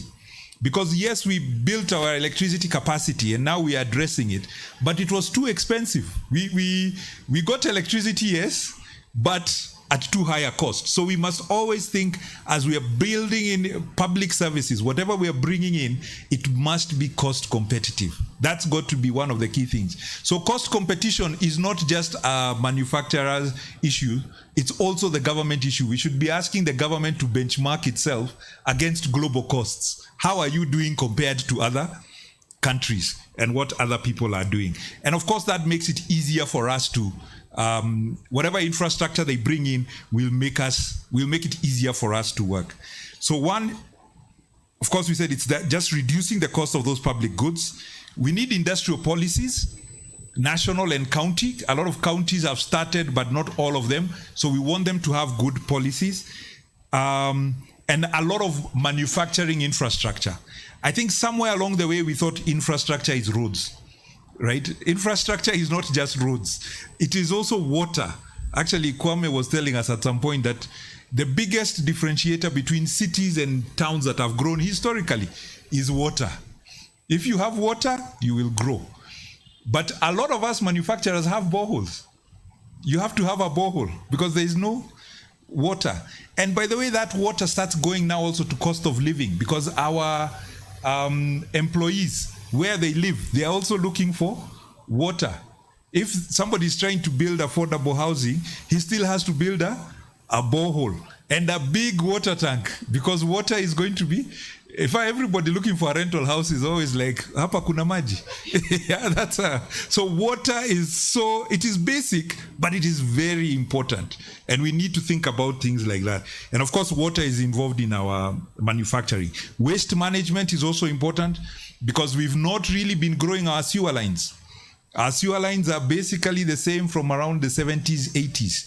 And there's some waste we produce in factories. At the moment, we are finding factories are bearing that cost, a lot of that cost. In more advanced countries, you'll have an industrial waste management, like a central industrial waste management system where you can, industrial waste can be sent and be processed. So there's opportunity there in what we can do.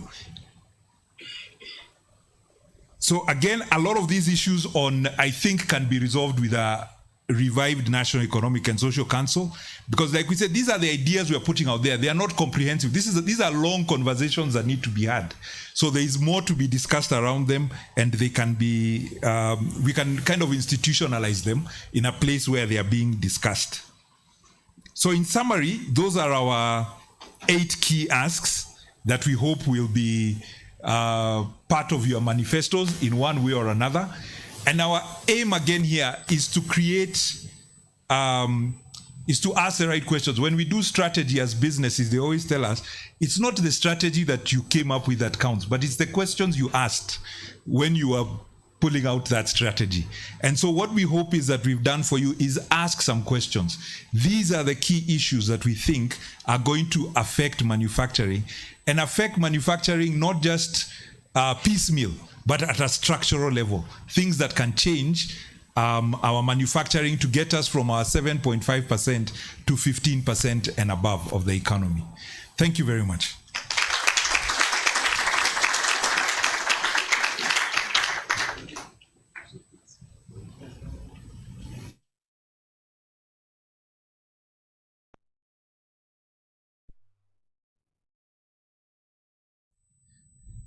Now, is that or is that not a fantastic manifesto? Will as many, order. I will put the question. No, exactly, just a motion. That in here, as members present this morning, we actually approve and endorse the manifesto as has been presented. Sufficient question, isn't it? Mm-hmm. Now, will as many as of a similar opinion say aye? Aye. Will as many as are of a contrary opinion say nay? The nays have it. Division. Thank you very much, Chair, for that. I'm going to ask our helpers to come and help us bring the seats to the front, because now we are going to move to a session where we want to have a conversation around this and we want to get some feedback. As we do that, remember we are also live streaming the show, and there are very many people who are joining us via Zoom. There are several political parties that are with us in the House and others who are joining via Zoom. We've seen representatives from the ANC in the House, the Democratic Party, ODM, NARC Kenya, Tujibebe wa Kenya Party. We have KANU being represented via Zoom. We also have Ford Kenya represented via Zoom, Fred Okango and Millicent Obudo, who are joining us via Zoom. We acknowledge your presence and thank you very much for being here with us. We are also tweeting this conversation, and the conversation is happening via hashtag delivering the manufacturing opportunity. Hashtag delivering the manufacturing opportunity. Repeat after me. Hashtag delivering the manufacturing opportunity. Hashtag delivering the manufacturing opportunity. And I've got a simple request that you can take a selfie of yourself with the manifesto, or you can take a photo of the manifesto, or you can take a photo of the room and just tweet and say that this is what's happening in this house this morning with the hashtag delivering the manufacturing opportunity. And of course you can remember to tag our account at CAM Kenya. Remove this? Okay. So they don't need to move it. Or me, I'll stand. So bring the mics, the roving mics.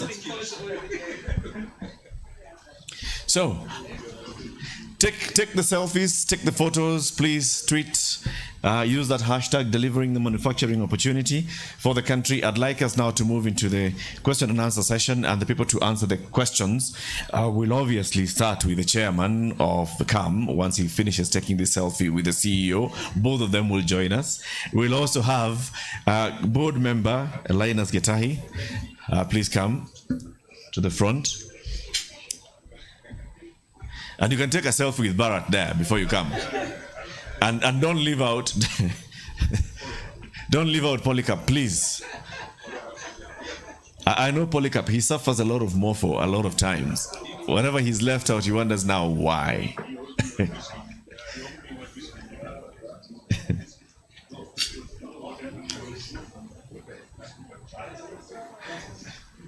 So Linus, please join us. Kwame Owino, the CEO of the Institute of Economic Affairs, who, and like you heard from the chair, the Institute of Economic Affairs participated in putting together this manifesto. So Kwame, I'll also kindly request you to join. Phyllis, you'll join us, and Chairman Mushai, you'll also join us.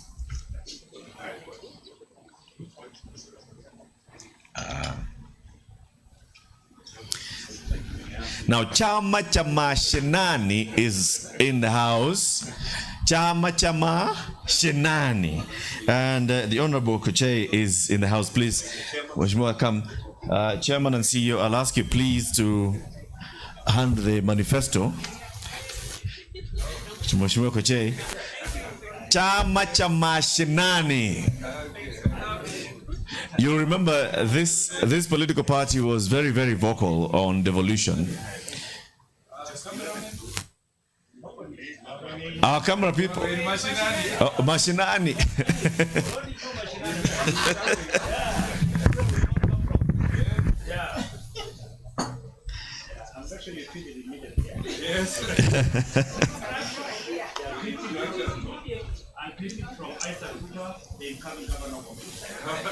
There you go. Asante sana Koche. Now we want to have some moment where we all then look and interrogate what we've seen this morning. The people who will be responding to the questions and concerns are seated right in front of us. We have the chairman. I don't need to introduce him again. The CEO. I don't need to introduce her again. I need to introduce the other board member, and this is Linus Gitai. He joins us on this panel, and also the CEO of the Institute of Economic Affairs, Mr. Kwame Owino. Where are the mics for them? Wapi mic bwana? Tuanzie na hii moja. Okay, so before I bring in the political parties to bring their comments and also to ask you what your thoughts are on what has been presented by the industry vis-a-vis what you are preparing to present to us as you're asking for our votes, let's hear from Kwame. Kwame, you worked in doing the background work, the research at IEA. You do a lot of these economic things on a daily basis. The 8 asks, how realistic are they? I mean, and this is just being very plainly honest. How realistic are they? Can they be realized within the next 5 years? Or are we going to do something that we do, we say that this is what we are starting with, and then towards the 4th year we say, what we're basically asking is setting the foundation. Somebody told us that about the Big 4 agenda the other day. Comment. Realistic? Yes, I think they are. If you ask me, okay, first the background is basically, as you can see, the four main challenges that Kenya needs to respond to. And what that places us in is a situation in which it's clear that Kenya generally, the economy, needs to shift gears into what's new. So I think it's very realistic. And in addition to that, of course, CAM is careful to split the goals, or rather the work plans and the objectives into medium, short, and longer term ones. So if you look at it, it's, in my view, very realistic. If you ask me, however, there are 2 things, I'd say that quickly, that I think need to happen almost immediately. So for instance, when I had Mushai speak about taxation, for instance, if you look at the tax code, which is all the taxes together, whether it's VAT, excise, income tax, all those tax code, our calculation is it's about 300 pages. If you're running a business, if you run a business, it's not much. It's not an overstatement to say that's too much. I mean, 1,200 pages of taxes to be able to comply, and of course with Parliament and the executive bringing. So obviously that's an issue that needs to be better regulation as well. Regulation is thousands of pages as well. And the 50% is actually possible by virtue of the fact that whether by executive action or an agreement between arms of government, they would say every time a state institution brings in a new rule, they have to cut out another one. This is basic things that happen in other parts of the world, because otherwise then you just have Byzantine regulations and all that. So all that, in my view, is fairly not just achievable, but they are necessary for Kenya to go beyond the 3-4% growth rates that we have today. Because I think we need to shift gears, liberalize a little more, and allow private sector, not just manufacturing, to work more broadly and to actually be more efficient. Linus, I'm going to ask you about the taxation. Not taxation, actually the loans. Running on deficits and some serious debts in the country. What is it that we'd like to see the next administration do to make sure that we can basically just rein in this huge appetite for debt? First of all, thank you very much, everyone, for coming. I think this is the first time, actually, it is Polycarp who observed this. It's the first time we're actually having a conversation by politicians about the economy, not just in this room, but across the country.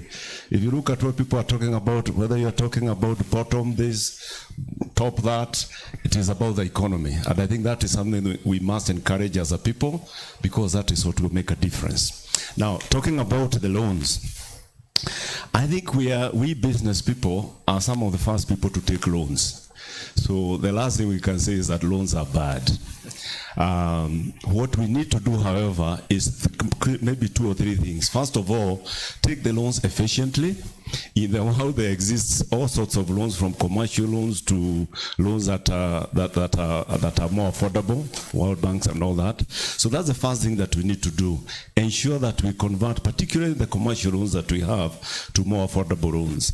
But most importantly, and I think the chairman did talk about this, if you borrow to do SGR, please ensure that it is an efficient loan, because you are going to end up putting the cost of that SGR on the manufacturer or the person who is going to use the SGR. I remember the conversation about SGR actually started from the private sector, but we were all hoping for an efficient way to transport goods to and fro. What did we end up getting? We ended up getting an SGR that is way loaded with costs. And now, the same private sector is trying to learn from it. So I think we would call for efficiency, we would call for ensuring, and actually to the political parties, all it requires is a commitment to Kenya. This conversation is actually not about KEM, it's about Kenyans. It's about all of us investing, not just for ourselves, but investing for the fellows who are going to come after us, who are our kids. So ensuring that those loans we take, which we must, are efficient, and are actually geared to creating more efficiency, to creating more competitiveness. And I think we can't say that word enough, because we are no longer, and if you allow me to say, Kenya has come this far by exporting raw materials. You know, we used to say when we were in school, we are the world's biggest exporter of tea, coffee. Now Ugandans and Tanzanians and Rwandans can do that with lower costs. Is it a problem for Kenya? No. It is us who need now to step up and start talking about, we are the world's biggest exporter of processed tea. We are the world's biggest exporter, not just about avocados, but the oils that comes out of it. So we need to step up and ensure that now what we are going to be famous for, as we move to the next level, is the processing, the manufacturing goods that must come from this region. That is how we are going to differentiate ourselves from Rwandans and Burundis and Tanzanians of this world. So for me, it's not about loans, it's about the efficiency and the costs. Thank you very much. I just wanted to ask those two the questions so that we can get to hear them speak before we ask them questions, right? So let's now open the session for everybody who's in the house, start political party, everybody else, the other. Let's talk about your thoughts on the manifesto. On the manifesto. For example, if a political party thinks that something that the industry is presenting here that is completely bollocks, just this is the opportunity to say it. I think it's bollocks, and come, we can show you the reality of politics on the ground, because you guys out there just sit back and just think and imagine things, but we are the ones who are dealing with the people. Because you're close to me. See, I give you the mic first. Yes, you. Yes. Use that mic. Thank you very much, Eric. First, I want to apologize to Cam and all the business people here for coming late. Eric will bear me witness that for SGs of political parties, mornings are for radio and TV. And I was stuck in traffic, but I'm happy to be here. I want to also state that it is a policy of ODM not to argue with experts. So we are not going to say that there is anything that is bollocks in the proposal that you have made here. I just wanted to say three things. First of all, there are things that have made me very happy to hear this morning. That in fact, you invited both the incoming government and the incoming opposition to receive this copy of a manifesto. I am of the view that there are certain things that from both divides, we should be able to agree these are things that we all want to see done. So I don't think that between me as the incoming government and my colleagues on the incoming opposition side, there is not much we're going to fight over this. I think we all both want to see these things happen. Number two, I'm very happy because in the context of the conversation that is going on in the country right now, when the chairman was going through some of the causes of the high cost of living, and he went through the global oil prices, he mentioned the prices of wheat, he mentioned even COVID. I was very happy that he didn't mention the handshake as one of the causes of the high cost of living, because it's a discussion that is going on. And then I was also happy to hear that some of the problems you are facing are are actually a blessing in disguise for my colleagues in the legal profession, that it's creating more employment here at CAM. I know my colleagues will skin me for what I'm going to say next about some of the things we want to do in order to ensure that we cut down on some of the regulations. Number two, I want to say here that you will be very proud of the Azimio la Umoja Manifesto when it comes out. Because as I said, we don't argue with experts. You are the people in the industry and you know where the shoe is pinching. We are going to give a commitment here that the ODM or the Azimio Manifesto is going to be a copy-paste of this manifesto when it comes to issues of manufacturing. And luckily for you at CAM, I can see when I look around the room, people who are actually actively involved in the formulation of the Azimio Manifesto. We want to give another commitment here, that in fact the National Socio-Economic Council was a brainchild of Honorable Raila Odinga and Mwai Kibaki.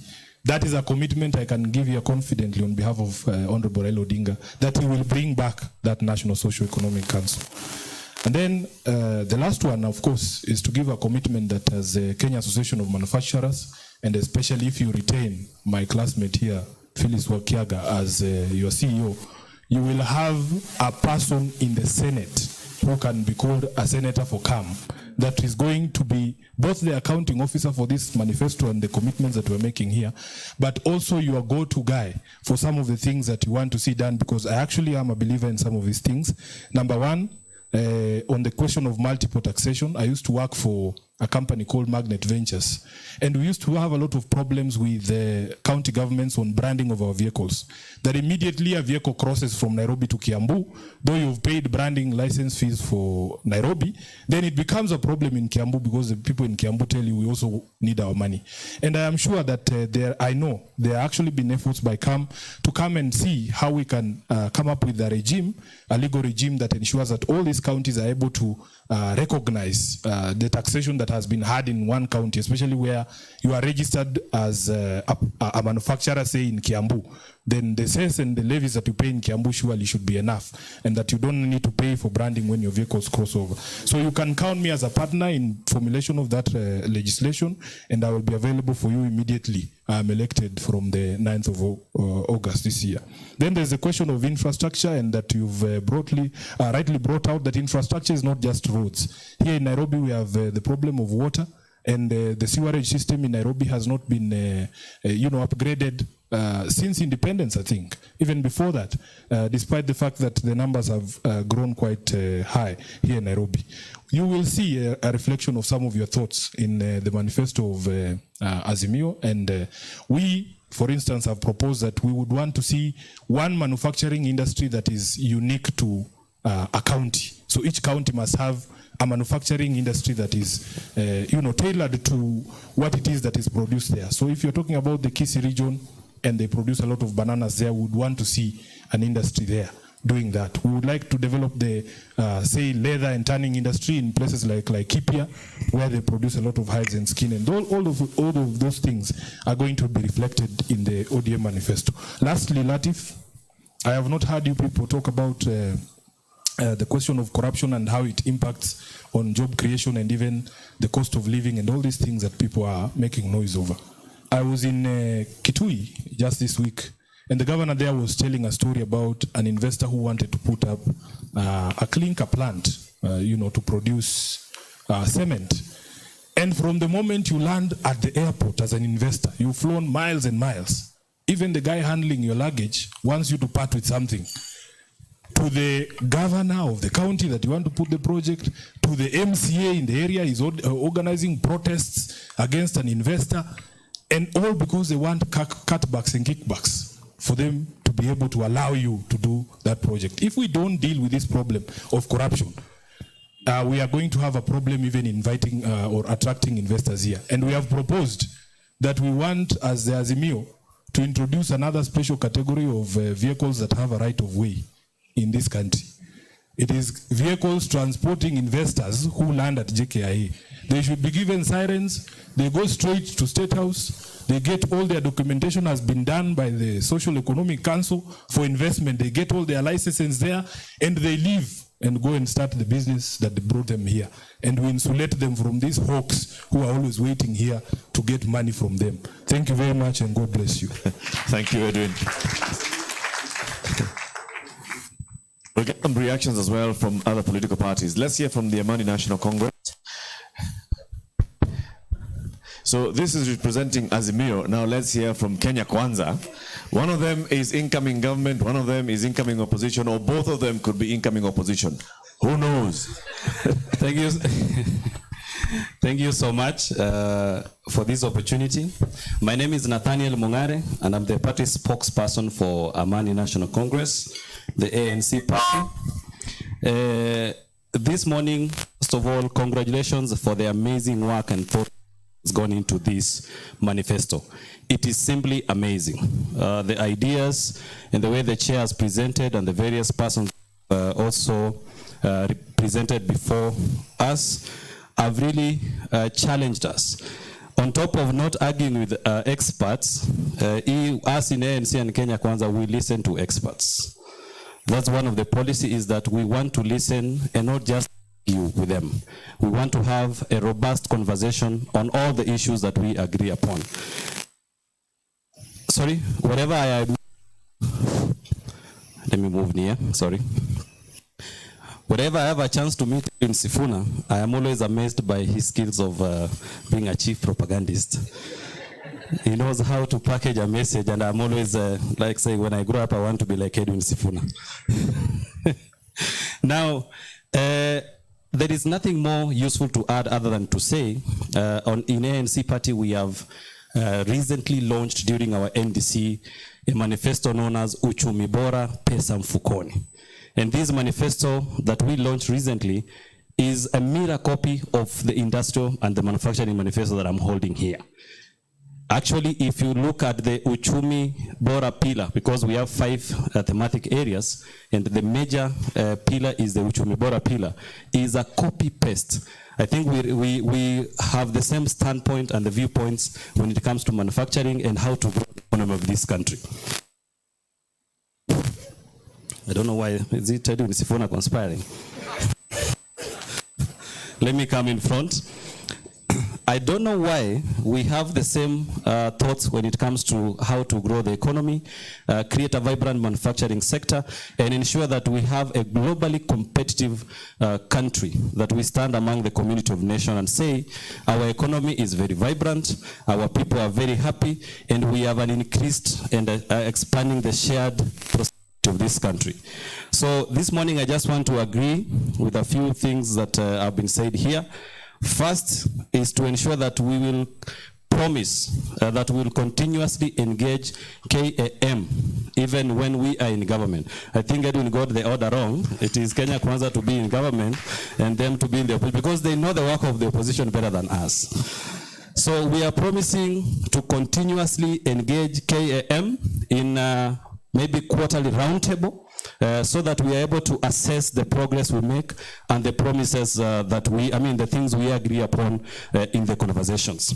Also, we are going to deploy, because after I leave this meeting, I'm going to see my party leader, Mheshimiwa Musalia Mudavadi, and hand a copy of this manifesto to him immediately, so that we can be able to, we have a manifesto development committee in our party. We will immediately embark in reviewing the issues that are in this manifesto and see some of the immediate issues that we can table before Parliament, before this the Parliament is dissolved. There are some of the short-term issues that we can be able to table, especially around the legal and regulatory environment, as Marianne Musangi proposed. We don't have to wait for the incoming government of Azimio. We can do some of these things before that time. There is the issue of simplifying the tax code that we are very passionate about.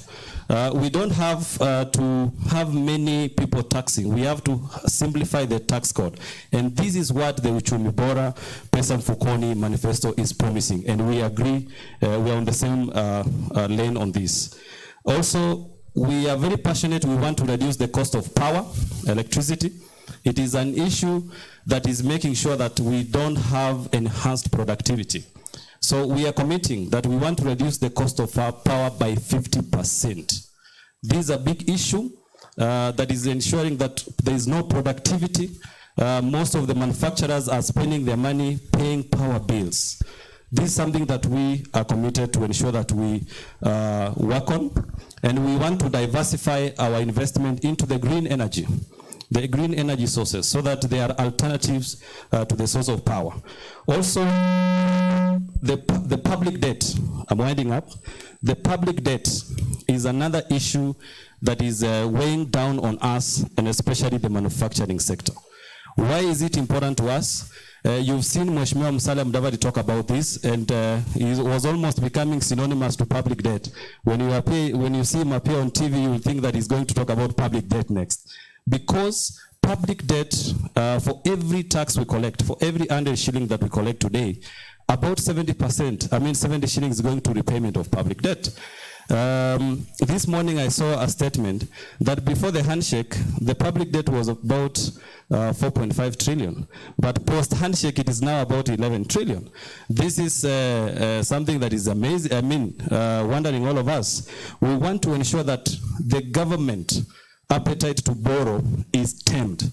Hatutaki serikali ende dunia mzima na bakuli ya kuombaomba bila mpango. We are not opposed to public borrowing. We want responsible public borrowing that will ensure that this country does not repay debt in each and every tax, every shilling we collect in form of tax. In that regard, I'm finishing on this last point.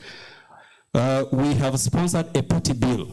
It's an ANC bill currently in Parliament. It's on the third reading. It's called the Public Debt Management Authority Bill. It's sponsored by Honorable Sako Bunyasi, MP Nambale. It is proposing to create a Public Debt Management Authority Bill. Other than to have a unit in Treasury that is just merely controlled internally by Treasury, we need an independent authority that is there to regulate the public debt. And finally, the intellectual property law. There is a lot of innovation, especially from among the young people, and we want to agree with you that this innovation must be well protected within a legal framework, and this is something that we are also very keen and particular about. Thank you so much for inviting us to this occasion. Asante sana. Thank you very much. Very many commitments, some of them 50% reduction in power. Okay. The question though is, how do we keep these guys accountable? How do we hold them accountable after they get into office? We have seen manifestos. 2013, we had beautiful manifestos. 2017, we had beautiful manifestos. Even for Nairobi County, there was a beautiful manifesto in 2017. I'm not saying anything. Next political party to come and speak. Our friends from not Kenya, I think have left, but the Democratic Party.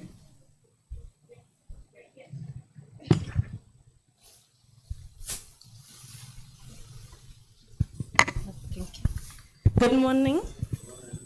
My name is Sophie. I'm representing the Democratic Party of Kenya. I'm the representative. I know, let me remove my mask. Since men stood here, now at least I represent the other side. So most of you may not know, I had my party leader being misrepresented, so I correct that. My party leader is J.B. Muturi. He's Honorable J.B. Muturi. And he's already passed 200 bills. He's a man of very few words, so I'll be of very few words. Yeye ni mtu wa kusema na kutenda. Very shortly, si maneno ya, I understand there are 2 horses on this race. Watch the underdog, it's coming. So, thank you very much, Cam, for inviting us. And it's an honor to be here.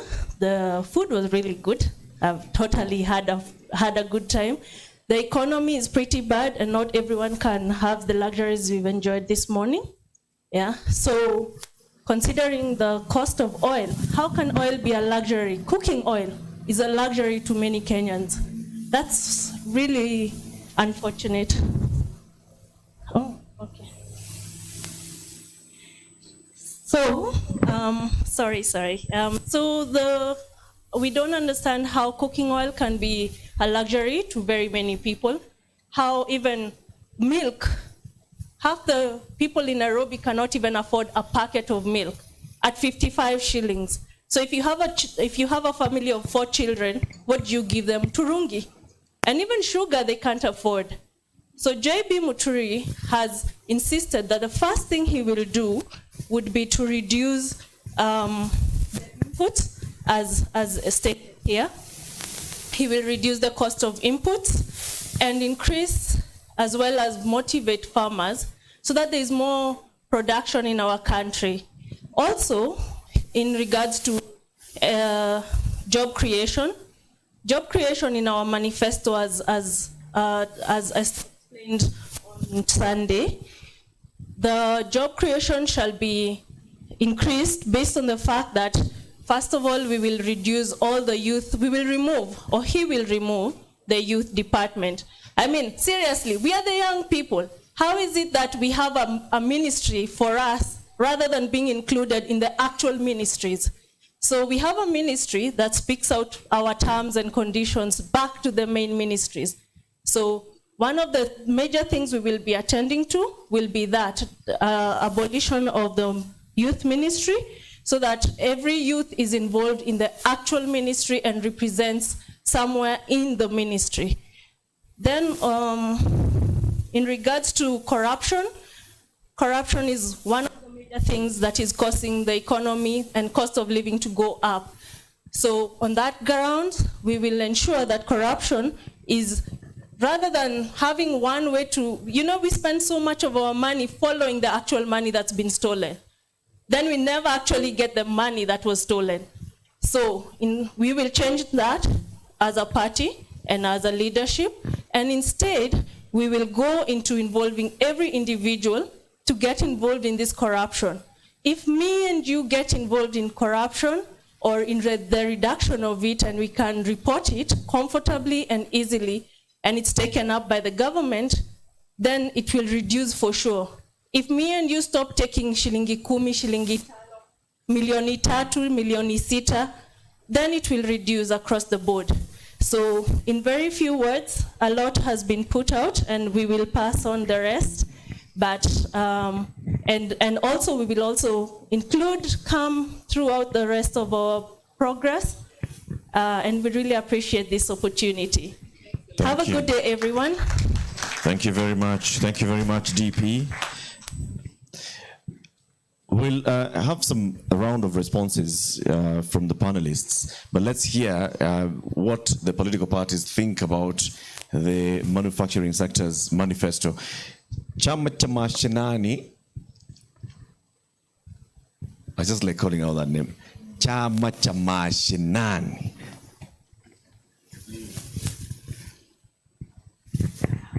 Very well, thank you so much, and I'm glad to see my good friend here. In my previous life, I was the section of all the county assemblies, and I know during the formative stage of devolution, we worked closely with CAM, and I'm happy to be back again, perhaps in a big way.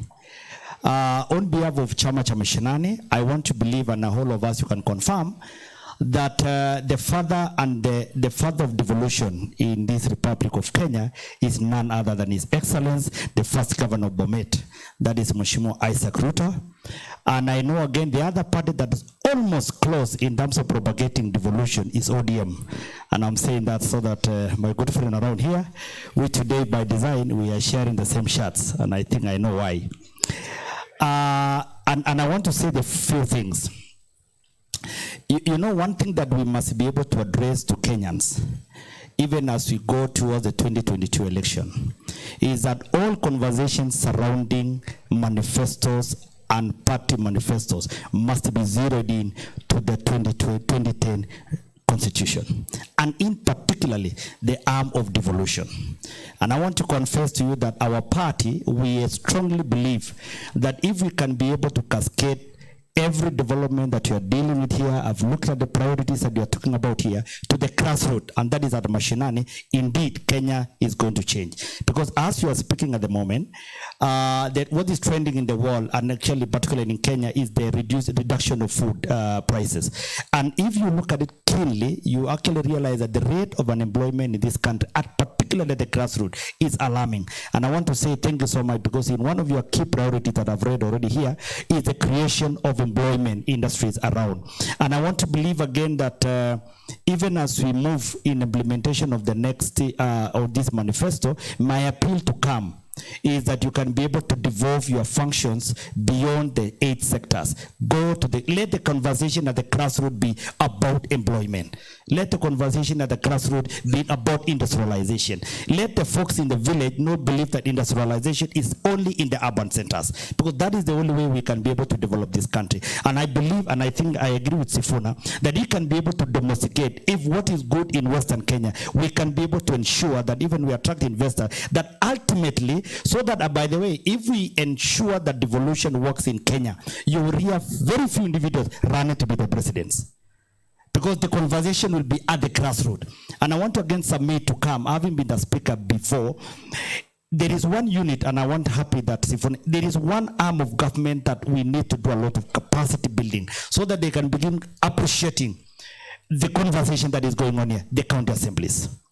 My experience at the county assemblies is that unless we can be able to empower them to understand the concept of even what could be their role in the legislation, they will remain to be considered to look like their councillors, yet actually by the constitution they are the fellows to come up with the laws that is going to change the conversation at the counties. So my appeal, and I want to offer myself, having been practitioner in the previous life, that we want to work out so that we can empower. And I want to ask you, during the what you call the inauguration of the next county assembly, may you come up with a program that is going to set the stage so that the next county assembly should be able to appreciate where Kenya is going in terms of industrialization, so that we remove this thing of, thinking that they are just in the village. Finally, Chama cha Mashinani, we strongly believe in maendeleo mashinani, and we belong of course to the greater Kenya Kwanza, but I want to make it for void of doubt that we are going to fill all candidates without zoning. Sifuna, without zoning, we are going to fill all candidates, including the governors across the country, and we of course support His Excellent Deputy President for the presidency. Otherwise, from where I sit, we will work closely with CAM in ensuring that this thing is going to be cascaded and to be understood by the folks at the Mashinani. Thank you very much. Asante sana Kichio. Thank you very much. I like the point that you say it's important for all of us to actually view the county assemblies with the correct lens, because they're very, very important. When you're talking about devolution, county assemblies play a very critical role in that. And if you end up in the Senate, I wish you all the best. When you end up in the Senate, okay, wishing you all the best. One of the things, though, that Edwin Sifuna said is, as a Mio, they are pledging not to come and poach the CEO. So if Azimio is in office, then CAM is safe. Our colleagues at Na Kenya and Tujibebe were in the house, but I think they've left. Let's just hear any other burning comment before we allow a round of responses from our panelists this morning. Anybody who'd like to make a comment on our presentation this morning? I think I'm just going to come straight to you. Chairman, manifesto presented. Political parties have taken the manifesto. ODM is saying this will be a copy-paste. ANC is saying it's already looking like it's a copy-paste. Chama cha Mashinani is saying this is very beautiful, it will appear. How do we actually hold these people accountable for whatever we are presenting this morning? And then they come and present to us our own manifesto and say, this is what we are pledging to do if you give us the vote, and then you give them the vote. Yes. Okay, I think, first of all, thank you to all the parties who have come and who have spoken, and we are glad to hear that we are thinking the same lines. One of the things we've been saying, the solutions we are creating, we did not come up with it's not new technology, it's not new science. These are things which are known. The economists will tell us that this is standard. So it's not surprising that a lot of if they are thinking through the issues and the situation we are in, we'll come up with these issues. So they are standard, and they are standard solutions that have been used elsewhere in the world. And the point you make is important. In fact, our tagline is delivering the opportunity. So these are not new ideas, like I said, they've been there before, but delivering them. That is the chance. That is the opportunity that we have now. And our plan is, and our hope is, with the political parties, you can see the risks of bringing all the political parties into one room at the same time. But what we hope that we can do after this is be able to engage with them a little deeper in their own premises, on their own, with their party leaders, or even if they want to come here, with their party leaders, and we are trying to get those commitments that we can hold them against. I think they will, and they know that even today, as we see in the press, people do say there was a big four agenda, there was this promises, there was that promise, where. So we will be asking, and our idea is that we have them together and we engage. Okay. What helps us when we come together with an agreed manifesto is even the conversations after. Whoever is in government or even whoever is in opposition, and you are still having the conversations with them, it is around the things that we have agreed upon are necessary to go forward. Thank you. And Phyllis, what are the next steps in terms of engaging now with all the actors here? What are the next steps? We have the manifesto is ready. The leadership of the political parties have received them. How do we ensure that they actually understand the content? Thanks a lot for that, and also just to appreciate all the parties for coming. For me, I think the happiest thing is that all of us are agreed on these issues. It therefore demonstrates that manufacturing has the ability to be a unifier in this country, because all of us want our economy to grow, all of us want jobs, all of us want exports. So I'm happy that despite our different political views on the issues, we are pretty much agreed on the same. The chair did speak about the issue of delivery, and what I believe is that effective and efficient government delivery is at the heart of transformation. So we're only going to be able to transform society if we can deliver, if we can fill the gap between saying and doing, the gap between the vision and the reality. And for us then, the next steps would be, how do we sit with each of you, meet your principles, work together on what it would look like to have this included, not just in your manifesto, but to have a clear plan on how we will implement. Because 5 years is a short time. We want to hit the ground running once government is formed after the election. So we are happy to meet with each of you, sit down, ensure that this is incorporated within your manifestos. So the other thing we are going to be able to do is at county level. Thank you, Chama Shinani. We will have worked closely together with the counties over the years. We have a county industrial competitiveness part of this manifesto, so we're going to be engaging the county governments. Normally, CAM drives the gubernatorial debates through the county coalitions that we have formed at county level. So we'll also be having the conversations at county level. So we are looking forward to engaging at county level on this manifesto. Beyond that, we have 14 sectors at the association. So there's the possibility to grow all those sectors. The sector deep dive was developed last year, so we've identified opportunities within each of the sectors. So the ability for us to actually actualize the growth of manufacturing is not just a rhetoric that we are speaking about, but a reality based on the fact that we've analyzed, we can see the opportunities, we can see where we can grow. So those conversations are conversations that we are happy to drive, Eric, beyond today. Thank you. Asante sana. The program says that I close this program at 10:30. Now that it's 10:15. No, it's 10:15. We are going to hear the closing remarks from the CAM Vice Chairperson, Ratan Tata, shortly. I just want to have our other two panelists give their closing remarks on this. I'll start with you, Kwame.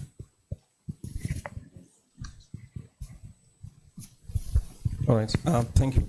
Well, I think, speaking for the Institute of Economic Affairs, it was quite a good opportunity, one, to learn from people who actually invest in very big plans, do long-term planning and executing, and seeing the role of manufacturing in both the simplest form, but also in its embeddedness to the rest of the economy. I think any political party or administration, whichever you think if you make manufacturing central or part of the big economic future that you plan for Kenya, you'll actually be driving it towards its success. That's inevitable. I think Kenya's prosperity is not possible without a broad-based economy, and manufacturing is connected to transport, to advertising, to many other services. And so this is basically a cheat sheet for you. I mean, you have a cheat sheet to ensuring the prosperity of those who vote for you. Thanks. Asante sana. Mr. Gitai. Okay, thank you. Just two or three things. The first one is that I think it is ANC that said that the manifesto is a copy-paste. We are going to launch investigations about how they broke into this building.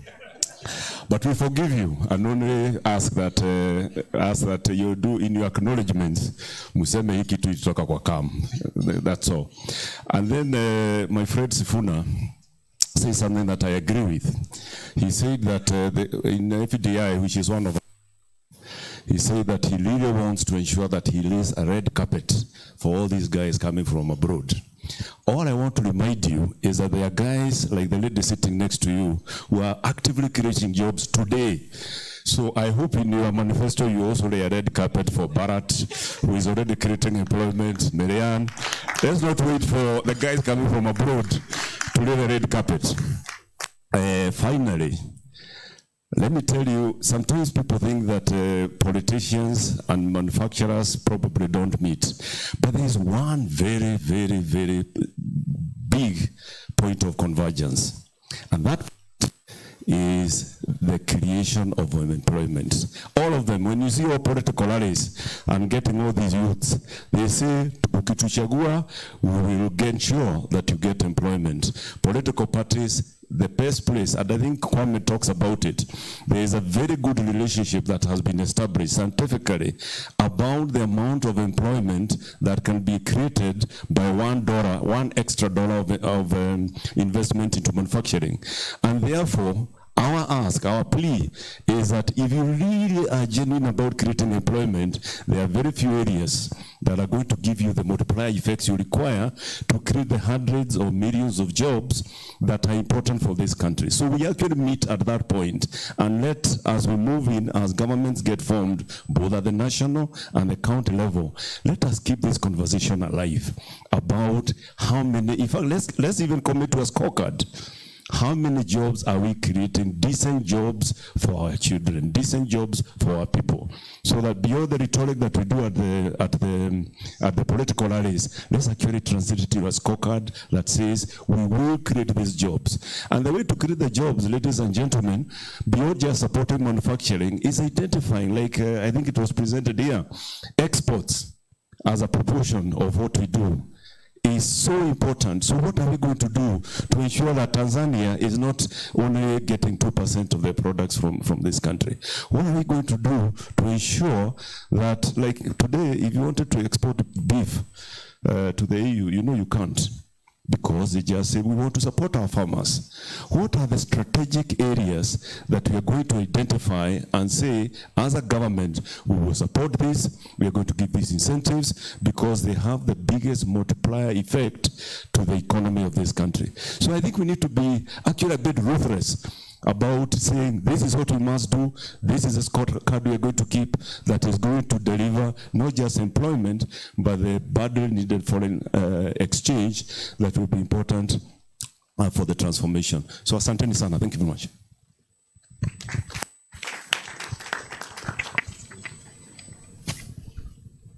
So our colleagues in the media that I know you'd like to ask a couple of questions to the chair, the CEO, and the other board members. We'll have that opportunity shortly after this, but let's get the closing remarks now, right? Thank you very much, everybody, for coming. Our closing remarks are going to come from the Vice Chairperson of the Kenya Association of Manufacturers. A round of applause, please, for Mr. Rajan Shah.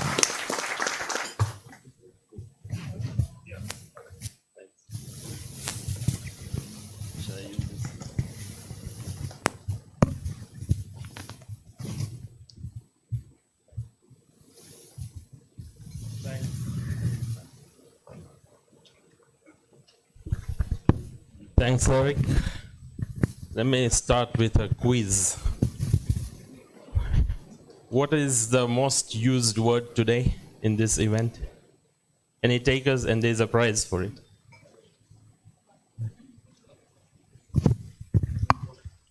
Close. Manufacturing. And the second most used?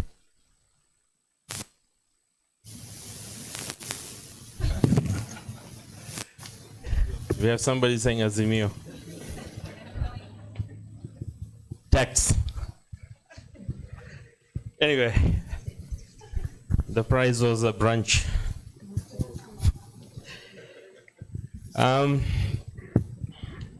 Our chief political audience here today. Thank you, all of you, whoever from the political parties who have attended here today. Thank you also for agreeing to copy and paste our industrial manifesto. Phyllis, I think we'll have a soft copy available to avoid them to retype it again. And also thank you for offering a Senate job. We'll definitely look into it when Sifuna. From the Hans Seidel Foundation, Mr. Daniel Selberling, our youthful CAM chair, Muchai Kuniha, our youthful CAM board members, that includes Bharat as well.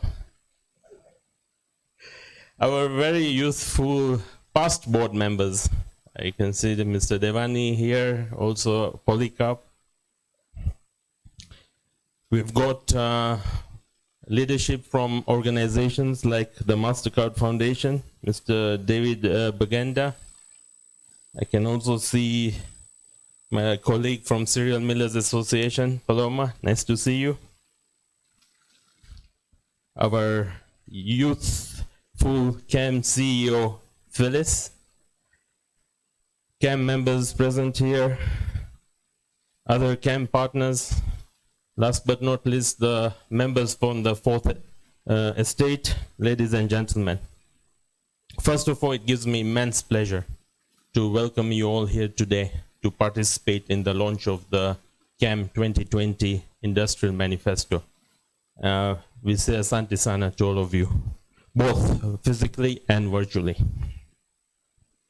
We are in an election season, and as a result of that, we're seeing a lot of discussions going around what the expectations are from the Kenyans.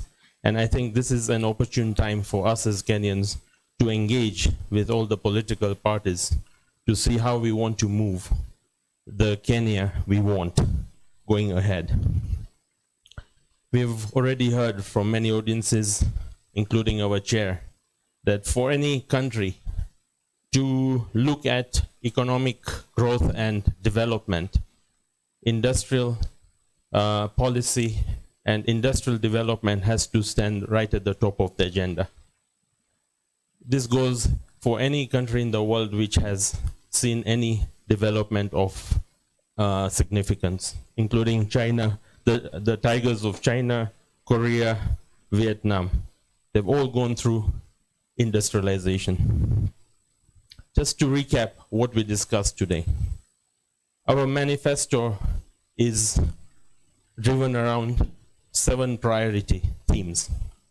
And we are just not giving our issues here, but we are also giving solutions.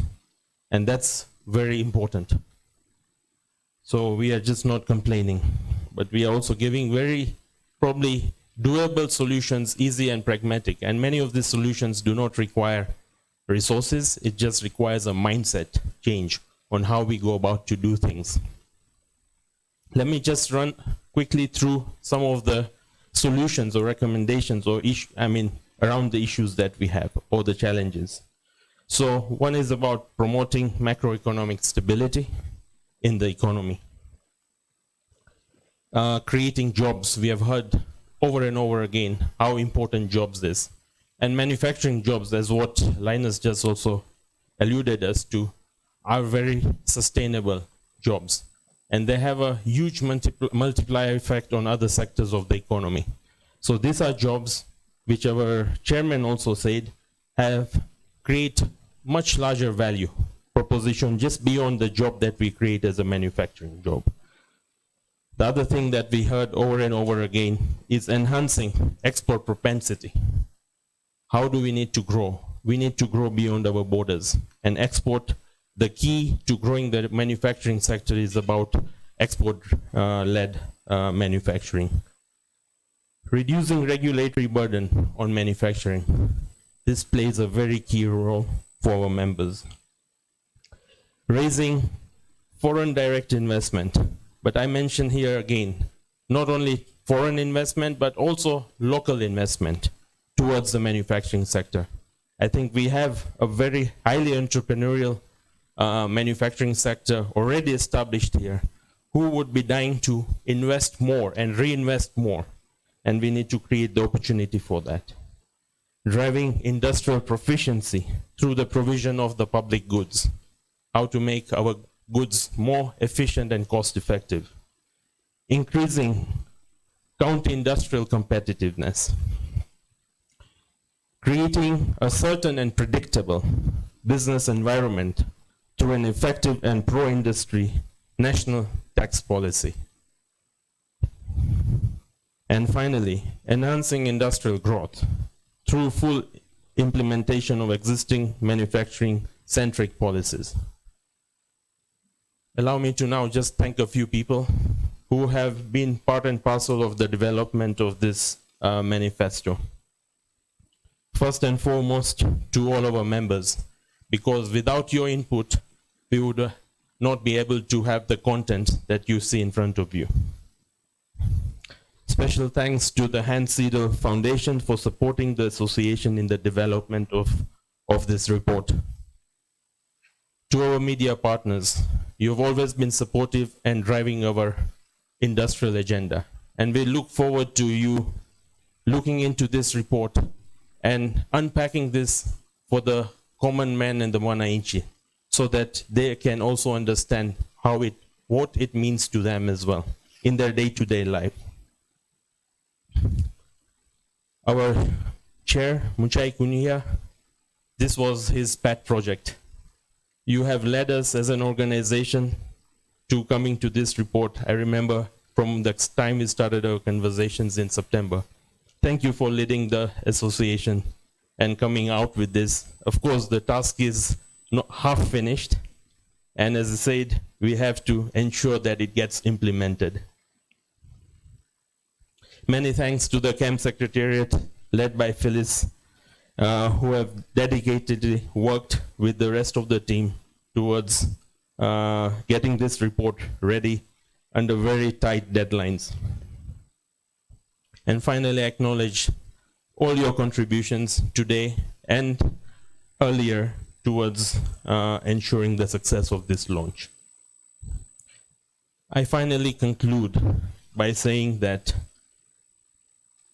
since independence, and what our chairman said, that we are an organization which is even older than when we got our independence. This country's bedrock of growth has been industrial growth, and we cannot lose sight of that. We need to continue hammering on and ensuring that we continue growing our industrial agenda. We shall continue engaging with all the political players to ensure that this remains the top of mind as they go about campaigning, and as the governments set in after the election, that this ask or this manifesto starts getting implemented. Thank you all. Asante sana.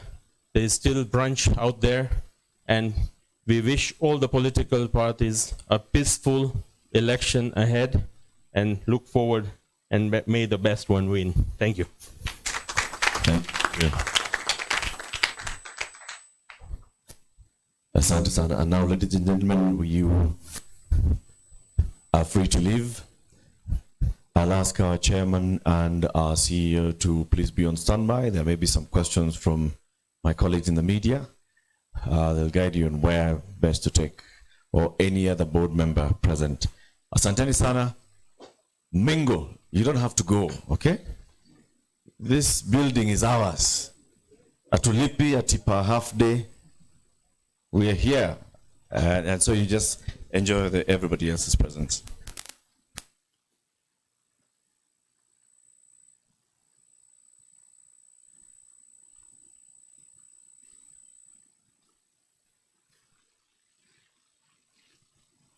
Advocacy with government and are you looking to scale up your business?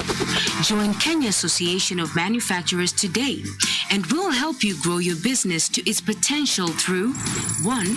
Fact-based policy advocacy with government and its agencies on various issues such as taxation, trade infrastructure, energy, illicit trade and regulations.